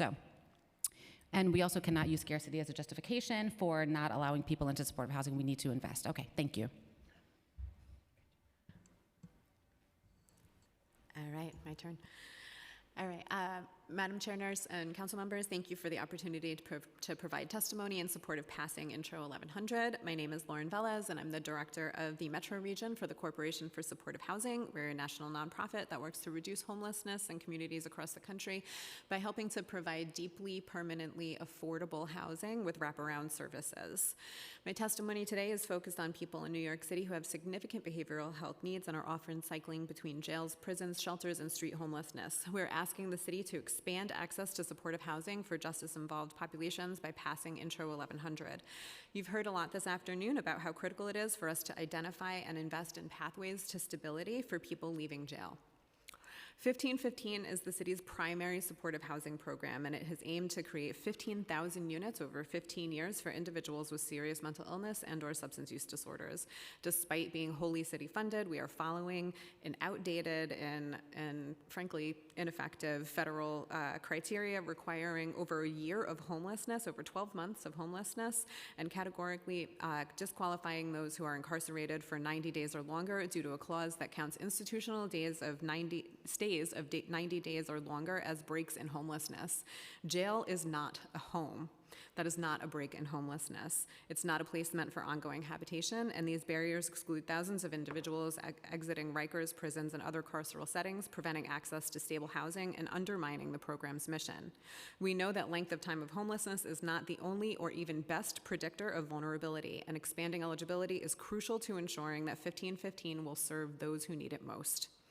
Instead of promoting access to housing upon release from carceral settings, 1515 current eligibility criteria forces folks leaving jail and prison into shelters to generate time as homeless just to meet chronicity criteria, perpetuating the cycle of homelessness and overstretching already, all right. I'll skip forward. The resolution put forth by HRA will barely make a dent in the need for housing for those leaving jail and incarceration. It also lumps together those in jail with folks that are in medical and psychiatric settings, while we know that their respective experiences are incomparable. It should also be noted that based on the most recent LL3 report, which captures entry into supportive housing, only 24 people referred from jail were accepted into supportive housing. New York City's leadership commitment to closing the jail on Rikers Island by 2027 takes steadfast and consistent investment in community-based organizations. More than 50% of the people that are currently detained in Rikers have a mental health diagnosis, and hundreds of people languish on Rikers every day simply because they are homeless. Investments in adequate housing and services will allow our city to have proactive resources before people interact with the criminal legal system. Thank you. Thank you. Thank you for your testimony. For those folks coming up, the reason why we're holding to 2 minutes is because they're going to kick us out of here at 4:30. So we want to hear from everybody, so I'll try to hold it. So if you're coming up here, maybe just take a quick review of the written word.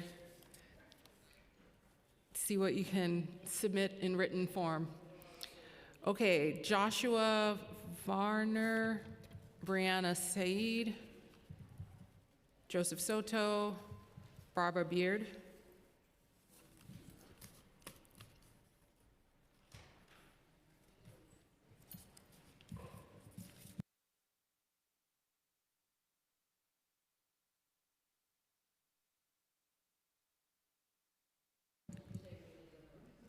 I said Barbara Beard, Joseph Soto, Brianna Sade, and Joshua Varner? Okay.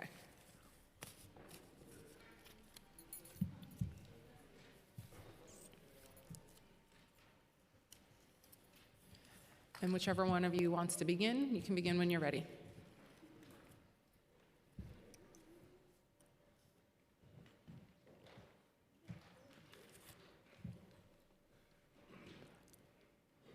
And just make sure to turn on the mic.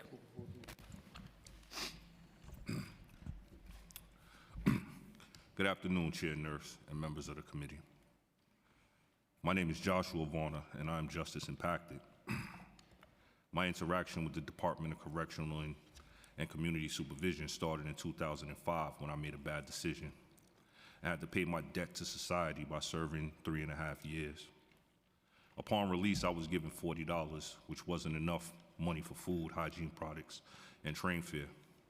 I felt lost. I had no plan, no place to go, and no idea how I would survive the upcoming days. I immediately started thinking with the same mindset that caused me to make the mistake in the first place. However, if I had received financial support, I could have focused on rebuilding my life rather than just surviving. I was sent to Ward's Island Men's Shelter, and fortunately, over time, made amends with the mother of my children and moved in with her. At first, things were okay until the burden of another mouth to feed took its toll on her, placing me in a situation where a decision needed to be made. I expressed lack of income to my parole officer, and she gave me a referral to the Center for Employment Opportunities, also known as CEO, which is an organization that helps lighten the weight of some of the barriers justice-impacted people face upon reentry by providing employment support. I enrolled in CEO and started working at transitional job sites, and although the daily pay has helped, it wasn't enough considering my children's needs, household needs, and my personal needs. While I am responsible for my actions, I know the path may have been different if I were given adequate financial support upon release. The financial support that this bill provides will allow returning citizens to secure their basic needs, like those I've mentioned above, such as transportation, job attire, food, and overall necessities. In closing, to change the current system, New York must innovate beyond the outdated concept of gate money and create a legitimate reentry support program. I ask this committee to pass the resolution to call on the state legislature to pass the reentry assistance bill. By addressing income insecurity directly, we can diminish recidivism and enhance public safety. Thank you for your time and consideration. Hello, Madam Chair Nurse and members of the committee. Thank you for an opportunity to speak today. My name is Barbara Bier, and I'm the Policy and Organizing Associate at Center for Employment Opportunities, the largest provider of reentry employment services in New York State. We serve people on parole and probation supervision in Albany, Buffalo, Rochester, and New York City, with the focus on those facing the greatest barriers to instability. CEO strongly supports Resolution 371, and we thank Councilmember Hudson for introducing it. The resolution urges the passage of the Reentry Assistance Bill, a smart, evidence-based policy that would provide $425 per month for 6 months for people under DOCCS, which is New York State Department of Corrections Community Supervision, after their release for a total of $2,600. The number, $2,600, comes directly from CEO's Returning Citizen Stimulus, launched in April 2020 in response to COVID. It remains the largest conditional transfer for formerly incarcerated individuals in U.S. history, with $24 million distributed nationally, including $4.3 million to more than 1,700 New Yorkers. Independent evaluation of the program found that the modest investment has outsized impacts like increased full-time employment, faster access to stable housing, lower food insecurity, more payments to victims through restitution, greater spending in local economies such as food, transit, and utilities, and most importantly, reduced rates of reincarceration, which means significant taxpayer savings. This is real in New York City. Nearly 2,000 people in shelters this year alone were recently released from incarceration. Yet, less than 1% of the DOCCS's $3 billion budget is spent on reentry services. For the cost of incarcerating persons in Rikers Island a year, we could provide reentry to 218 people, and unlike current gate money, the bill adjusts to inflation. Sorry, I'm almost done. Ensuring the support keeps pace with rising costs. These are proven results, and they are achievable at a fraction of the cost of continued incarceration. We urge this committee to pass Resolution 371 and call on the state legislature to support the reentry assistance bill. Thank you. Good afternoon, Chair Nurse and members of the Committee on Criminal Justice. Thank you for the opportunity to testify in support of Resolution 371, urging passage of the Reentry Assistance Bill. My name is Joseph Soto. I'm currently serving as a Community Engagement Specialist for the Fortune Society Behavioral Health Unit. I also bring my lived experiences of having spent 25 years incarcerated and returning home in 2019. When I came home, I had no access to the kind of support this bill would provide. The purpose of the legislation is simple and urgent: to provide people returning home from prison with the basic financial resources necessary to survive and to start and stabilize themselves. The importance of this bill becomes clearer when we consider what is required for someone coming home today. Without Metro cards, without a working phone, people can miss critical appointments, jeopardize their release conditions and their well-being. Modest investment in reentry support, such as this proposal stipend, can significantly reduce incarceration rates and help prevent homelessness. The consequences of inadequate reentry support falls hardest on our communities. For people like me, the bill would have made the difference between desperation and direction. This is not just about money, it's about dignity. We cannot say we care about public safety and then send people home without adequate support. We cannot say we care about public safety. I said that already. I am proud of where I am today, but I also know that my story could not have ended differently. Passage of Resolutions 371 will send a powerful message to New York City, stands behind its returning citizens. New York coming home need more than $200 and a bus ticket. They deserve to return and with a real chance. We urge the council to adopt this resolution and join the many advocates, service providers, and direct impact individuals who become. Thank you for your time. My eyes are playing tricks on me. Good afternoon, Chair Nurse and members of the committee. My name is Brianna Seid. I'm a counsel in the Justice Program at the Brennan Center for Justice. The Brennan Center is a law and public policy organization, and the Justice Program produces reports and analyses based on research and data, advocating for policy solutions to reduce the size and scope of mass incarceration and its related harms. We are asking the New York City Council to pass Resolution 371, urging lawmakers in Albany and the governor to sign the Reentry Assistance Bill. This is a bill backed by research and data. 50 years ago, researchers concluded that New York's gate money was inadequate to meet the needs of New Yorkers returning to their community, and today it is woefully inefficient. New Yorkers returning to their community after being incarcerated face a difficult and arduous task, typically returning home without savings or other financial resources. The collateral consequences of a criminal conviction also prevent people from accessing essential resources that help with reentry.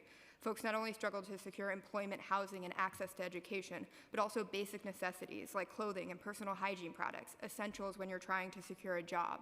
We live in a country that perpetually punishes people after they've returned from incarceration. Research by the Brennan Center has found that formerly incarcerated Americans will lose around half of their earning potential, amounting to over $55 billion with a B in lost earnings annually with persistent racial disparities. By directly alleviating the income scarcity that all too often creates a no-win situation for returning New Yorkers, this bill can help avoid the risk of reincarceration, which is costly for all New Yorkers. The Reentry Assistance Bill would address the struggles faced by people returning from prison head-on. New York State spends $115,000 to incarcerate one person in their state facilities each year. For 1/40th of the cost, New York State can invest in folks returning to their communities. I want to thank Councilmember Hudson for authoring this resolution, which makes clear to Albany that New York City wants to prioritize a criminal legal system that improves outcomes and makes communities safer. Thank you. Thank you all. Thanks for your testimony. Appreciate you making your time to be here today.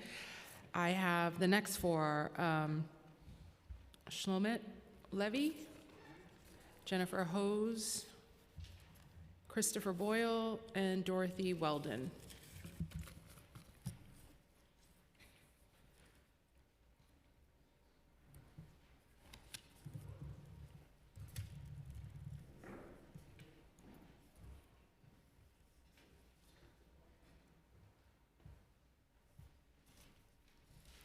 And when you're ready, you can begin.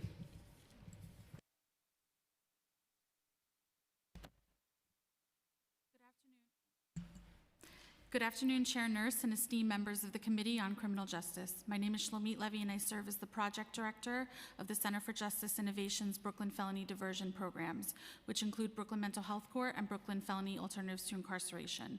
Thank you for the opportunity to testify today. The Center supports the Commission in advocating for meeting the treatment needs of people incarcerated and by connecting individuals with the resources necessary to live successfully in the community. Our teams work throughout all stages of involvement within the legal system with court stakeholders and community-based service providers to address needs including mental health, substance use, employment, and housing. In 2024, 82% of our felony ATI participants, including Manhattan Justice Opportunity, successfully completed their programming. Our misdemeanor ATIs feature the same rigorous monitoring and case management in addition to tailored referrals to services. With Brooklyn Mental Health Court, specifically, we serve youth and adults with serious mental illness. Over 1,400 participants have received treatment and satisfied their program requirements. For the past 10 years, Project Reset has helped more than 10,000 cases avoid court and a criminal record, which includes the pre-arraignment model as well as our same-day at-arraignment rapid reset programming. This rapid reset model has become increasingly popular as clients are not always able to be reached prior to their court appearance. The center runs supervised release, an alternative to detention program in Brooklyn and Staten Island. Decreasing pretrial detention is an important step in shrinking the number of incarcerated people. The center also supports the Commission's recommendation to expand the 6A work release program and provide reentry supervision for people serving sentences of less than a year. The center co-ran the 6A program during the COVID pandemic, releasing nearly 300 people who had been sentenced to jail into a supervised release program. We recommend that Council utilize these programs to reduce the burden of the current jail population, facilitating the transition to the borough-based jail system. These programs hold people accountable while promoting healing and strengthening public trust in the justice system. We urge Council to remain steadfast in their commitment to closing Rikers and welcome the opportunity to be a partner on this mission. Thank you. Good afternoon. My name is Jennifer Hose, and I am a supervising attorney of the Decarceration Project at the Legal Aid Society. Our project works with community partners and coalitions, recognizing that the safest communities are not the ones with the highest jail populations, but the ones with the most resources. The Rikers Commission report reaffirms what our incarcerated clients have reported for decades, that Rikers Island jail complex is unfit for any form of human habitation and has led to the death of at least 62 New Yorkers since 2020. While the Commission's report makes several recommendations, it falls short of grappling with the true driver of jail incarceration in New York City. The number of people confined pretrial on unaffordable bail determines whether the jail population increases or decreases. The vast majority of people on Rikers are held pretrial, 84% as of February, and remain jailed solely because they cannot afford to buy their freedom. The reality is that the jail population in New York City will continue to rise as long as prosecutors are requesting and judges are setting excessive bail and failing to utilize non-monetary conditions of release that allow people to safely remain in their communities and ensure their return to court. The city's failure to close Rikers on time is a direct result of its continued over-reliance on pretrial detention, its failure to invest at scale in community-based programming, and its systemic refusal to treat housing and healthcare as core components of public safety. If the City Council is serious about closing Rikers, it must at least pass legislation and allocate funding to dramatically expand the availability of transitional and supportive housing, fully implement and expand alternatives to incarceration and alternatives to detention, establish a coordinator for Rikers Island closure and a coordinator for the borough-based jail transition, especially given that the mayor has appointed the deputy mayor to head the return of ICE to Rikers, but has failed to appoint anyone to be in charge of closing Rikers. If these investments are made today, the Commission's own projections indicate that the city could safely reduce the jail population by 2,300 people. But without confronting pretrial incarceration, without investing in housing, and without real accountability, the new jails will simply become a borough-based version of the same crisis. We will have replicated the architecture of Rikers Island with just newer walls. Thank you. Good afternoon, all. Thank you for having this hearing today. My name is Christopher Boyle. I'm the Director of Data Research and Policy at New York County Defender Services. And I'm really here to talk about what's been happening with the state sentenced prisoners on Rikers Island right now. A few months ago, the Department of Corrections came into a Board of Dock hearing, and this was all prior to anything happening upstate, and asked for a variance so they could house more clients, inmates, prisoners in the dormitories that would go above and beyond what they were able to sustain. And this was all because obviously there's a staffing crisis on Rikers Island that's never really been dealt with. And now what we have now is a staffing crisis in upstate prisons, 2,000 less or so officers that are up there. And we don't have a queue. The idea that we have somebody to call at Rikers and say, you know, we have John Doe, we need him moved immediately, that's not happening. There isn't a process to move anybody from Rikers Island that's been a state sentenced prisoner to begin to serve his prison sentence upstate. But more importantly, you have people that are serving more jail time than their sentences. So you have to understand that there are certain time periods that click in prior to a person being able to even be seen by a parole board. It might be 90 days, it might be 4 months. So the idea that I can call MOCJ and say, you know, we have a client here who's just about to hit his minimum, I'm already 4 months past that time date. There isn't a process for this, and this is just going to balloon the population that's already there, and there isn't anybody that's handling this. There's no point person, there's nobody to call, there's no phone number, and this is just a major problem for all of us, all of the institutional providers, in terms of getting clients who are getting very, very close to their release dates and getting them out. And there's no ability to do that because they do not process state prisoners while they're in state custody. There isn't an office that we can call for that. And I just ask all of you to kind of have these discussions and ask MOCJ, ask the State Department of Corrections, ask the City Department of Corrections, what are they going to do about this? Thank you. Good afternoon, all. My name is Dorothy Weldon, and I'm the Special Litigation Attorney at New York County Defender Services. So in conjunction with our submitted written testimony and my colleagues' testimony, I'm here today to speak on our office's support for legislation authorizing a study into the effectiveness and, in our view, more importantly, into the inefficiencies of the 6A early release program. I don't think anybody's touched on that yet today. If we are ever going to reduce the jail population and successfully close Rikers, early release programs like 6A and like local conditional release, they need to be a more serious part of this conversation. And the NYCDS and other public defender offices in New York are uniquely situated to help these programs work. We can identify eligible clients, we can support them through the application process, whatever that may be. We can assist them with other needs like housing and medical issues. And we are also a party very attuned to any abuses in that system. We are best suited, I would argue, to identify and advocate for individuals who are wrongly rejected from opportunities for early release. But when there is no transparency around this system, there is simply no meaningful way for our offices to collaborate with city efforts to institute early release, to get these programs to work. And that's the state of affairs right now.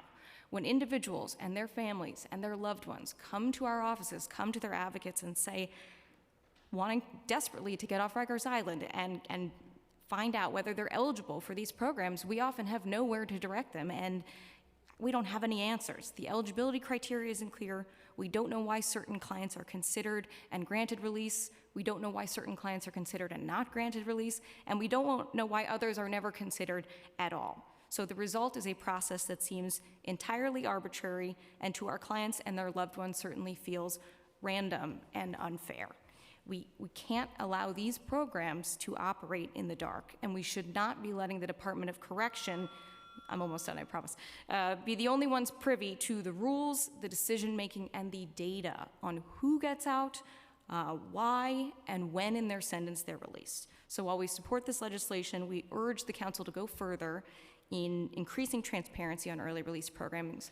Please bring public defenders into the fold. We want to advocate for these clients who we've represented. We want them to survive Rikers Island, and we want them to thrive in the community. Thank you. Thank you all for your testimony and for the call to action to go further. Tasha Barnett, come on down. I saw you waving us down earlier. Jennifer Parrish, Sarita Defteri, and Nadia, oh my gosh, I can't speak, Nadia Shate. Breaking down over here.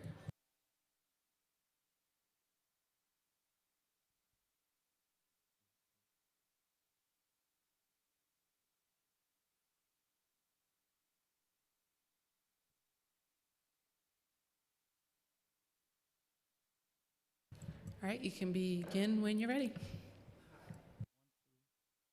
Turn the mic on. Press the little button. Okay. So it's red. Thank you. How you doing, Chair Nurse? I don't know if you recognize my face, but I always see you in my community in Brooklyn working. You work with Bishop Hezekiah Walker. We did the groundbreaking. Then we did the I Will Graduate. I love you. I appreciate you. And seeing you here today, I'm a formerly incarcerated individual. I'm just representing myself and knowing that I have 5 felonies. I just got out of the feds I was in the feds during COVID. 12 years of holiness. Bishop taught me how to get on my feet through programs like CCF, Fortune Society. That's all I could think of. That really helped me go to college. I made it through college. Y'all told me to get my CDL in 2006 when I did the formerly, what is that, incarceration? Alternative to incarceration. Yes, I did that. It was beautiful. I got my CDL, worked that since 2017, started my own bus company. But then it's like the city failed me when I'm filling out applications to get a place to live. I lost my mind because I couldn't find no place to live. So I relapsed, I backslid. Backsliding, I'm a minister. So that means I converted back into the streets and doing what I wanted to do, and God wasn't pleased, and I went back to the feds. But the thing is, housing is the most important thing for anybody, because I started in juvie, getting kicked out of my house, being a runaway. Covenant House helped me, taught me how to cook. You know, I just always landed on my feet no matter what. But the thing is, I always stayed in the street because I didn't have a place to live. So this is very important. I know Chair Nurse and whatever the committee, I see her doing the work, so I'm not even here begging for bills to be passed. I know she's gonna do the right thing, whatever that is. Thank you so much. Thanks for coming today. Yep, you're welcome. Good afternoon, Chair Nurse and members of the committee. I'm Nadia Chait. I'm the Senior Director of Policy and Advocacy at CASES, and I'm here today on behalf of the ATI Coalition, which CASES is proud to be a member of. We are an ecosystem of 12 providers that provide alternatives to incarceration and detention in New York City, and we are facing existential cuts, as you noted in your opening remarks and discussed in questions. $8.9 million in cuts to ATI programs, $8 million in cuts to reentry services. We cannot close Rikers as a city while also cutting the things that keep people from going to Rikers. If these cuts go through, we will see the Rikers population increase as it has for the past several years. We have met with MOCJ. I know many of the other coalition members have had their meetings with MOCJ. I don't think we have data back from each member, but based on what we know, we think that at least 2,300 people will lose access to ATI and reentry services if these cuts go through, and we will have to lay off staff.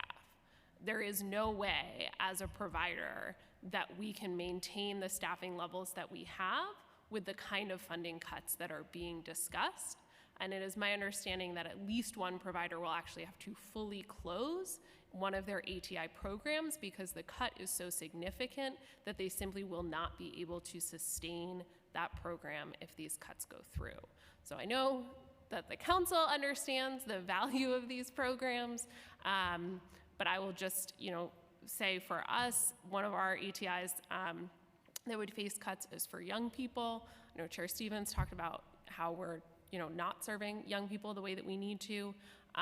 This is a program that connects young people to mental health care, employment services, arts therapy, boxing, just a range of supports to help our young people actually succeed, to take their skills and talents and transform their lives instead of rotting away in a jail cell. And so I urge the council to fight for full restoration. Can you repeat the number again? Because you came with a number, but like the agency couldn't come up with a number, so. So we anticipate at least 2,300 people would lose access. And one group potentially fully closing shop. Yeah.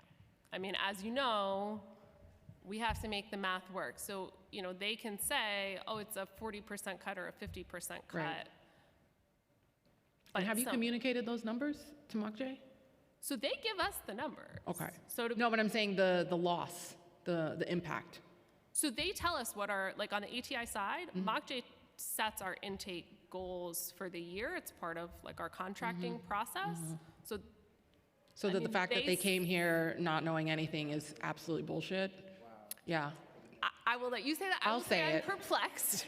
I'm the chair. Yeah. I'll take that. Yeah, okay. I mean, that's really helpful to know, and it's disappointing. And hopefully we can fight to restore those, but thank you. Thank you. Just Exodus helped me get my section in, by the way, so I have my place.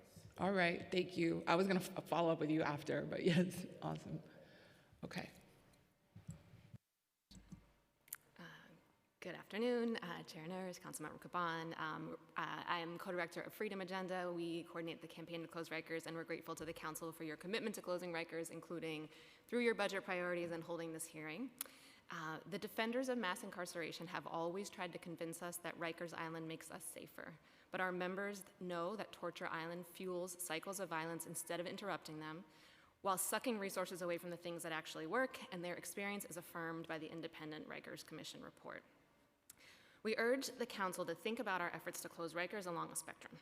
We should first aim to prevent harm before it occurs and prevent people from reaching a point of crisis. This includes fully funding supportive housing, IMT and ACT teams, crisis respite centers, clubhouses, mentoring, economic opportunity.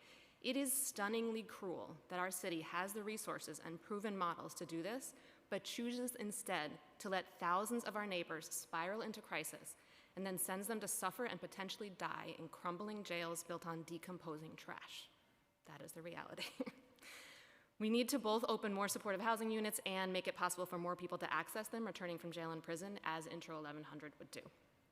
Thinking again about this spectrum, when harm has occurred and an arrest has been made, we need diversion opportunities that protect the presumption of innocence and focus on root causes, like the Treatment Court Expansion Act at the state level and supervised release.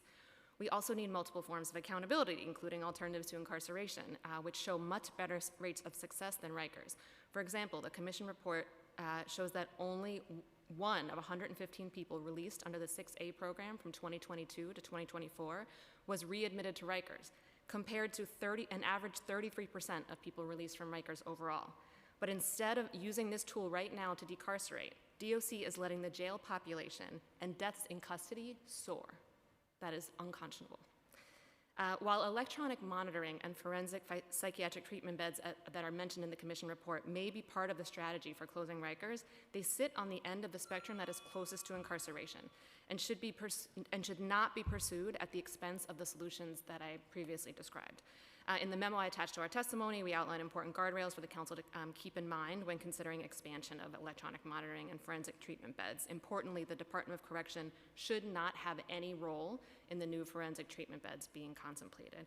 Our written testimony includes more about the bills, but if I can get 10 more seconds, I want to follow up on two things from earlier.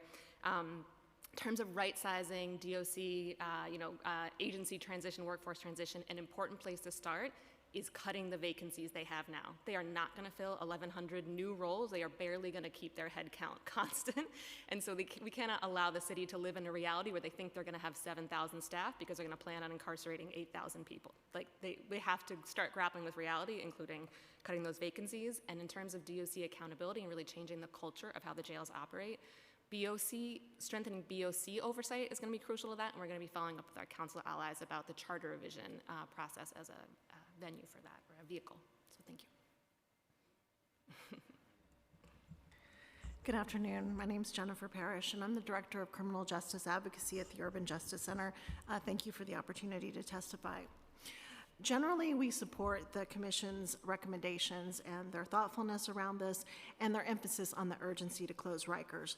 But in my limited time today, I have to voice our strong opposition to the Commission's recommendation to add 500 secure psychiatric treatment beds for people with serious mental health concerns. We completely agree that this population needs to be diverted from incarceration, and it's unconscionable that the city holds more than 1,400 people with significant mental health needs in the inhumane conditions of Rikers. We also agree that the Office of Mental Health is responsible for moving people who lack the capacity to stand trial out of Rikers, and that should be a priority for the commissioner of OMH.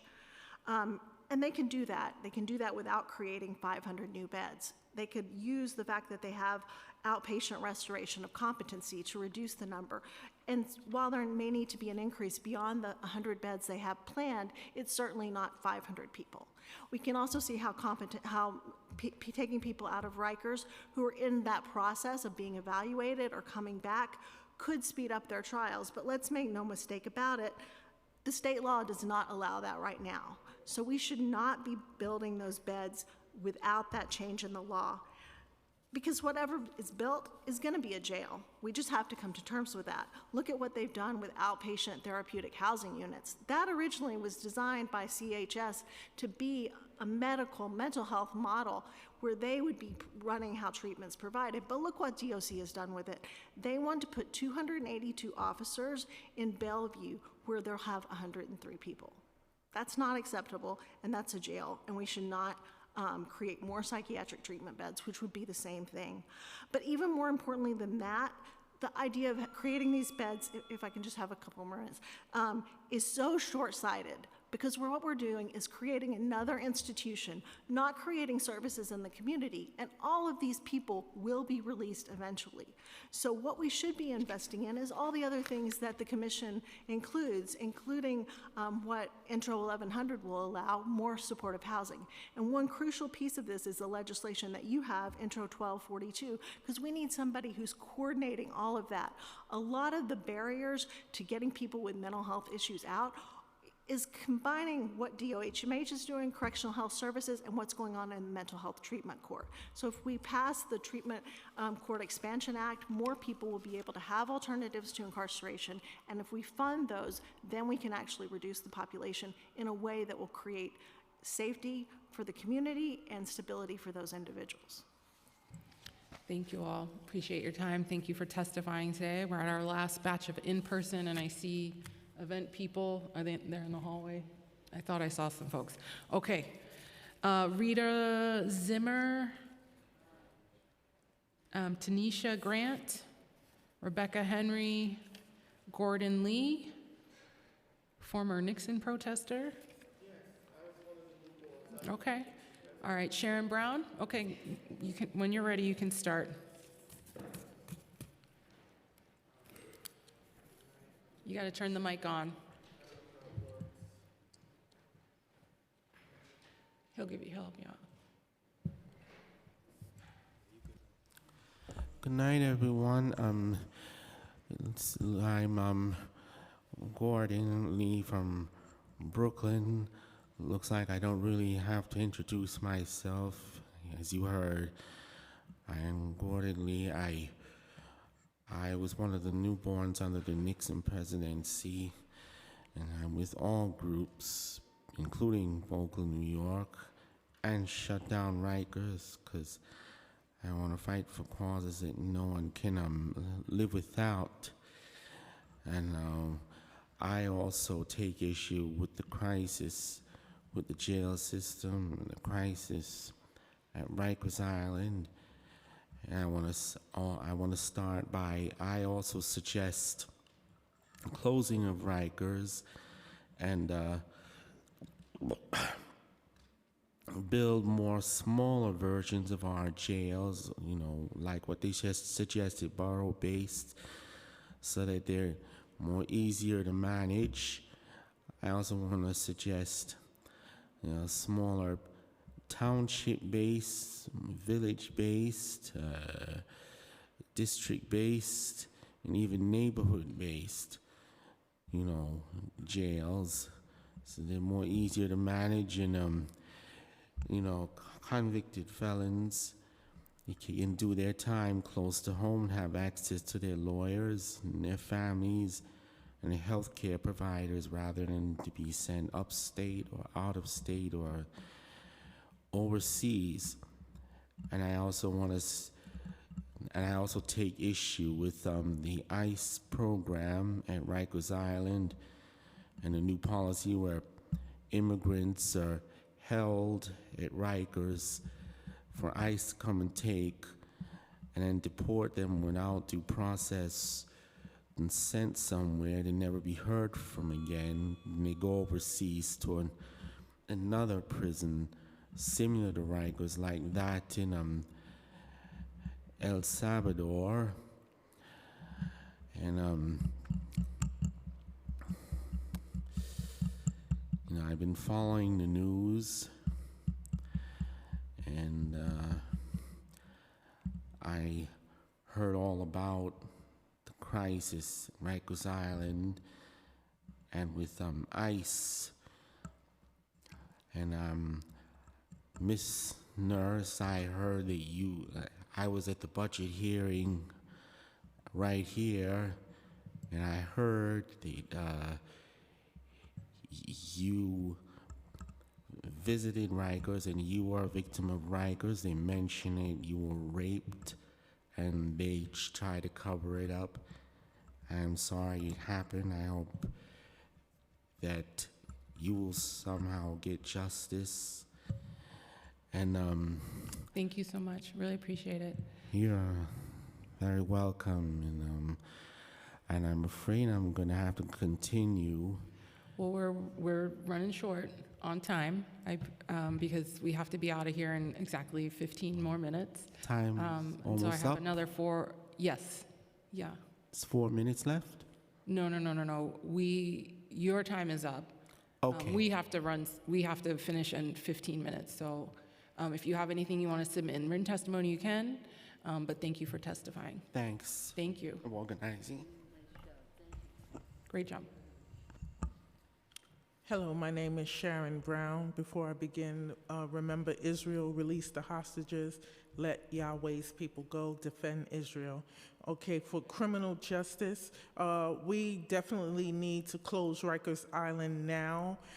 So the city council sued ICE Immigration so that they will not be at Rikers. I believe you should also sue so that Rikers Island should close now. So I believe that the city council, since you can sue for things that happen at Rikers, you can sue for the delay in the closing. It should close well before 2027.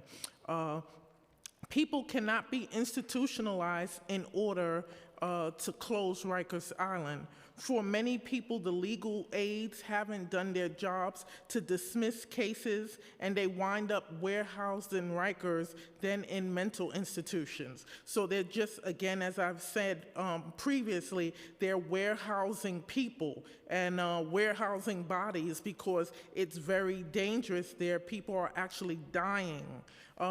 Many people are innocent, and as someone mentioned, they don't have the bail monies and things like that to get out or get a proper lawyer. So they're in the system and they're caught up in there in the mental health system, the jail system, and then they get into all the other stuff, homelessness and things like that. And the mental health system debilitates people. It's not helping people. Over all the years that Rikers Island has had this turmoil, they have had the mental health system there, and it's still the way that it is, and people are dying there, and there is a mental health staff system there. The same mental health system that's there would be where the 500 beds or where they build other mental health communities. All the same things that they know and that they teach in the mental health system would still be there. It's ineffective. Thank you so much. Appreciate you testifying today. You just got to press the button there. Our new neighbor, she's going to live at 365 Shepherd in your district, and she's one of the women who was in our Justice Works program for women coming off Rikers Island. And so I thought you'd like to meet your new neighbor. She's here, and her name is Sophia, and she had 4 children. She never thought she'd be able to see them ever again. Her husband told his older children that his mother that she had died. She was in a mental hospital. She was in shelter. She ended up at Rikers Island. Then she ended up at Justice Works. And she's now going to move into permanent housing with her 4 children. She's got regained custody in the last year and a half. And so it's a great story. There's so many wonderful stories you've been hearing here all day. And I think it's just really important to hear all the stories. I'm also the co-chair of the Women's Community Justice Association, and I'm on behalf of Sharon White Harrigan going to submit this testimony as well. But, you know, I was here probably 2019, October 17th, you voted to close Rikers, the city council did. Adrienne Adams, who was a city council member at the time, she ran the land use committee, and this place was just filled with people clapping and cheering that we were going to close Rikers. And it really is time to do it. And we know there are many community-based programs that work, and I think you've heard about them today. And I hope we can just keep talking about it and really make it happen. So I'll give my time to somebody else if they'd like it. Thank you so much, and I'd love to meet, what was her name again? Pardon me? The individual that you mentioned?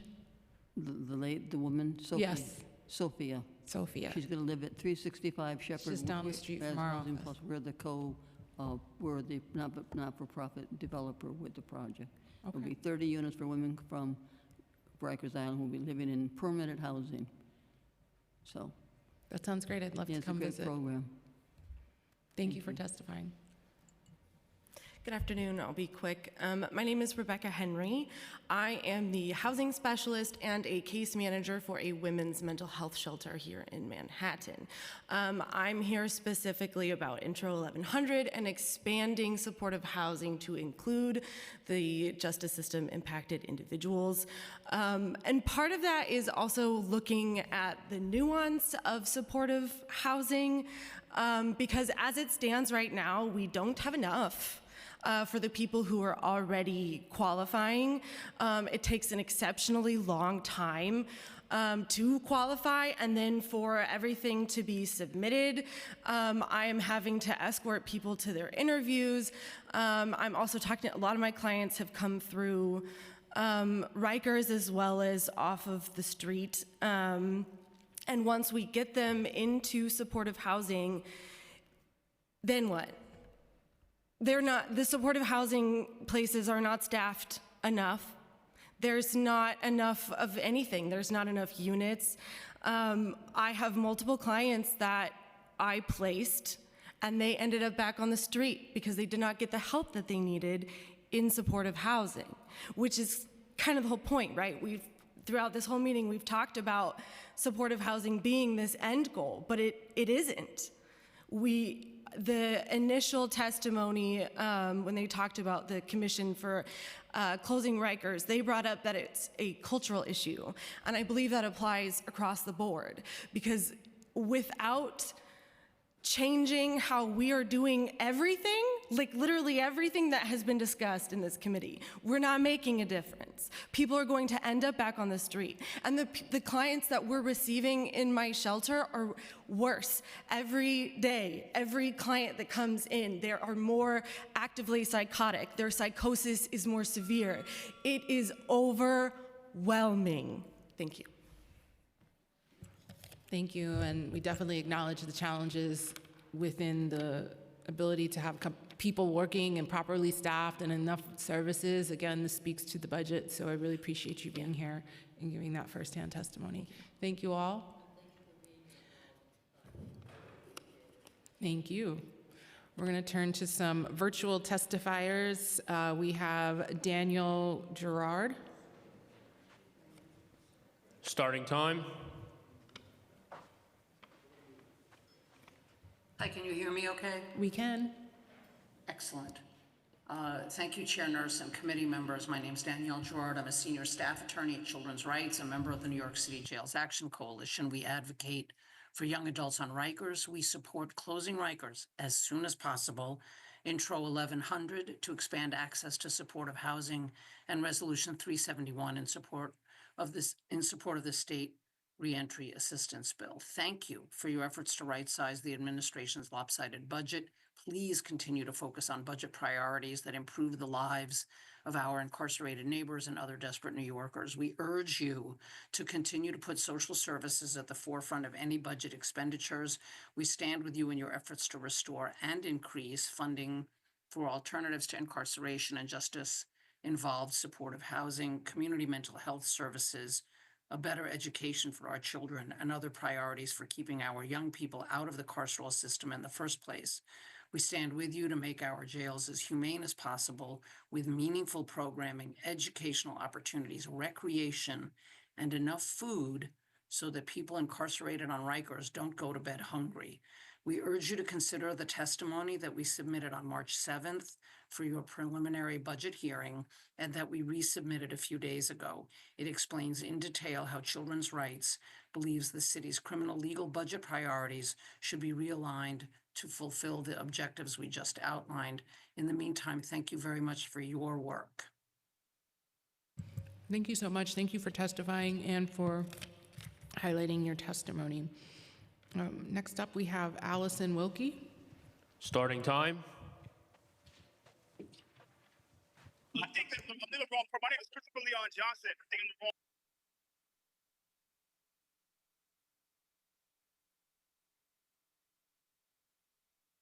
Okay, sorry, it was the wrong person who dropped. The next person we'll go to is Kelly Grace Price. Starting time. Hi, I'll turn in my written testimony. Chair Nurse, thank you. Jeremy, Councilmember Caban. I just want to remind you that over 70% of women that filter through Rosie's are not charged. And so we do not qualify for a lot of the supportive housing programs because we just walk free from incarceration without taking a deal or a plea. And we're just kind of lost in the system. If you look at the number of people on Rosie's today, of the 440 people, only about maybe 160 of them should be on Rosie's. It's time to prioritize closing Rosie's and not to co-join closing Rosie's with closing Rikers altogether. Again, Kelly Grace Price from Close Rosie's. I'll turn in my written statements. It's the end of the day, and I'm tired of the sound of my own voice. Thank you so much. Thank you, Kelly. Really appreciate it. Next up, we have Eileen Mayer. Starting time. Oh, sorry, she dropped. So Christopher Leon Johnson. Starting time. Hello, can you hear me? Hello, can you hear me? Yes, we can. Yeah, hello, Sandy. My name is Christopher Leon Johnson. Thanks for having this hearing. I know you got to go. I'm calling on support for Intro 1238 that will give people that's currently incarcerated the right to look at evidence while they're in prison. At the same time, the city council needs to introduce another bill to make sure that the correctional officers and anybody part of New York City Corrections does not able to see what they're seeing. They should be able to. I understand there's a lot of security when it comes to going to computers and looking at stuff, but they should not be on top of the accused while they look at the evidence. And at the same time, they should not be trying to be micromanaging and telling defendants what they should be looking at and what they should not be looking at. I think that the evidence should be sent by the lawyers only, sent by their public defenders or their public defender, legal aid, or 50 or 18B people, not by the corrections, because just like that man from Boca, New York said earlier about your situation, Ms. Nurse, about how you was guiding that situation, which I brought up the budget hearing you wasn't there for. And if they refuse to really dive in of what happened to you, Sandy, what do anybody think that they'll do the right thing and trying to really be fair for the people that are currently incarcerated and that is currently incarcerated?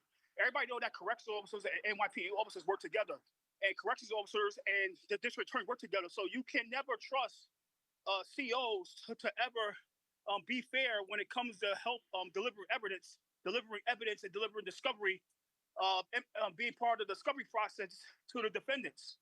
Because like I said, if they covered, I know they covered it up when you got in that situation last year at Rikers. You can't trust the COs. Like I said, it should be done by the lawyers, only by the lawyers, and not by the corrections officers.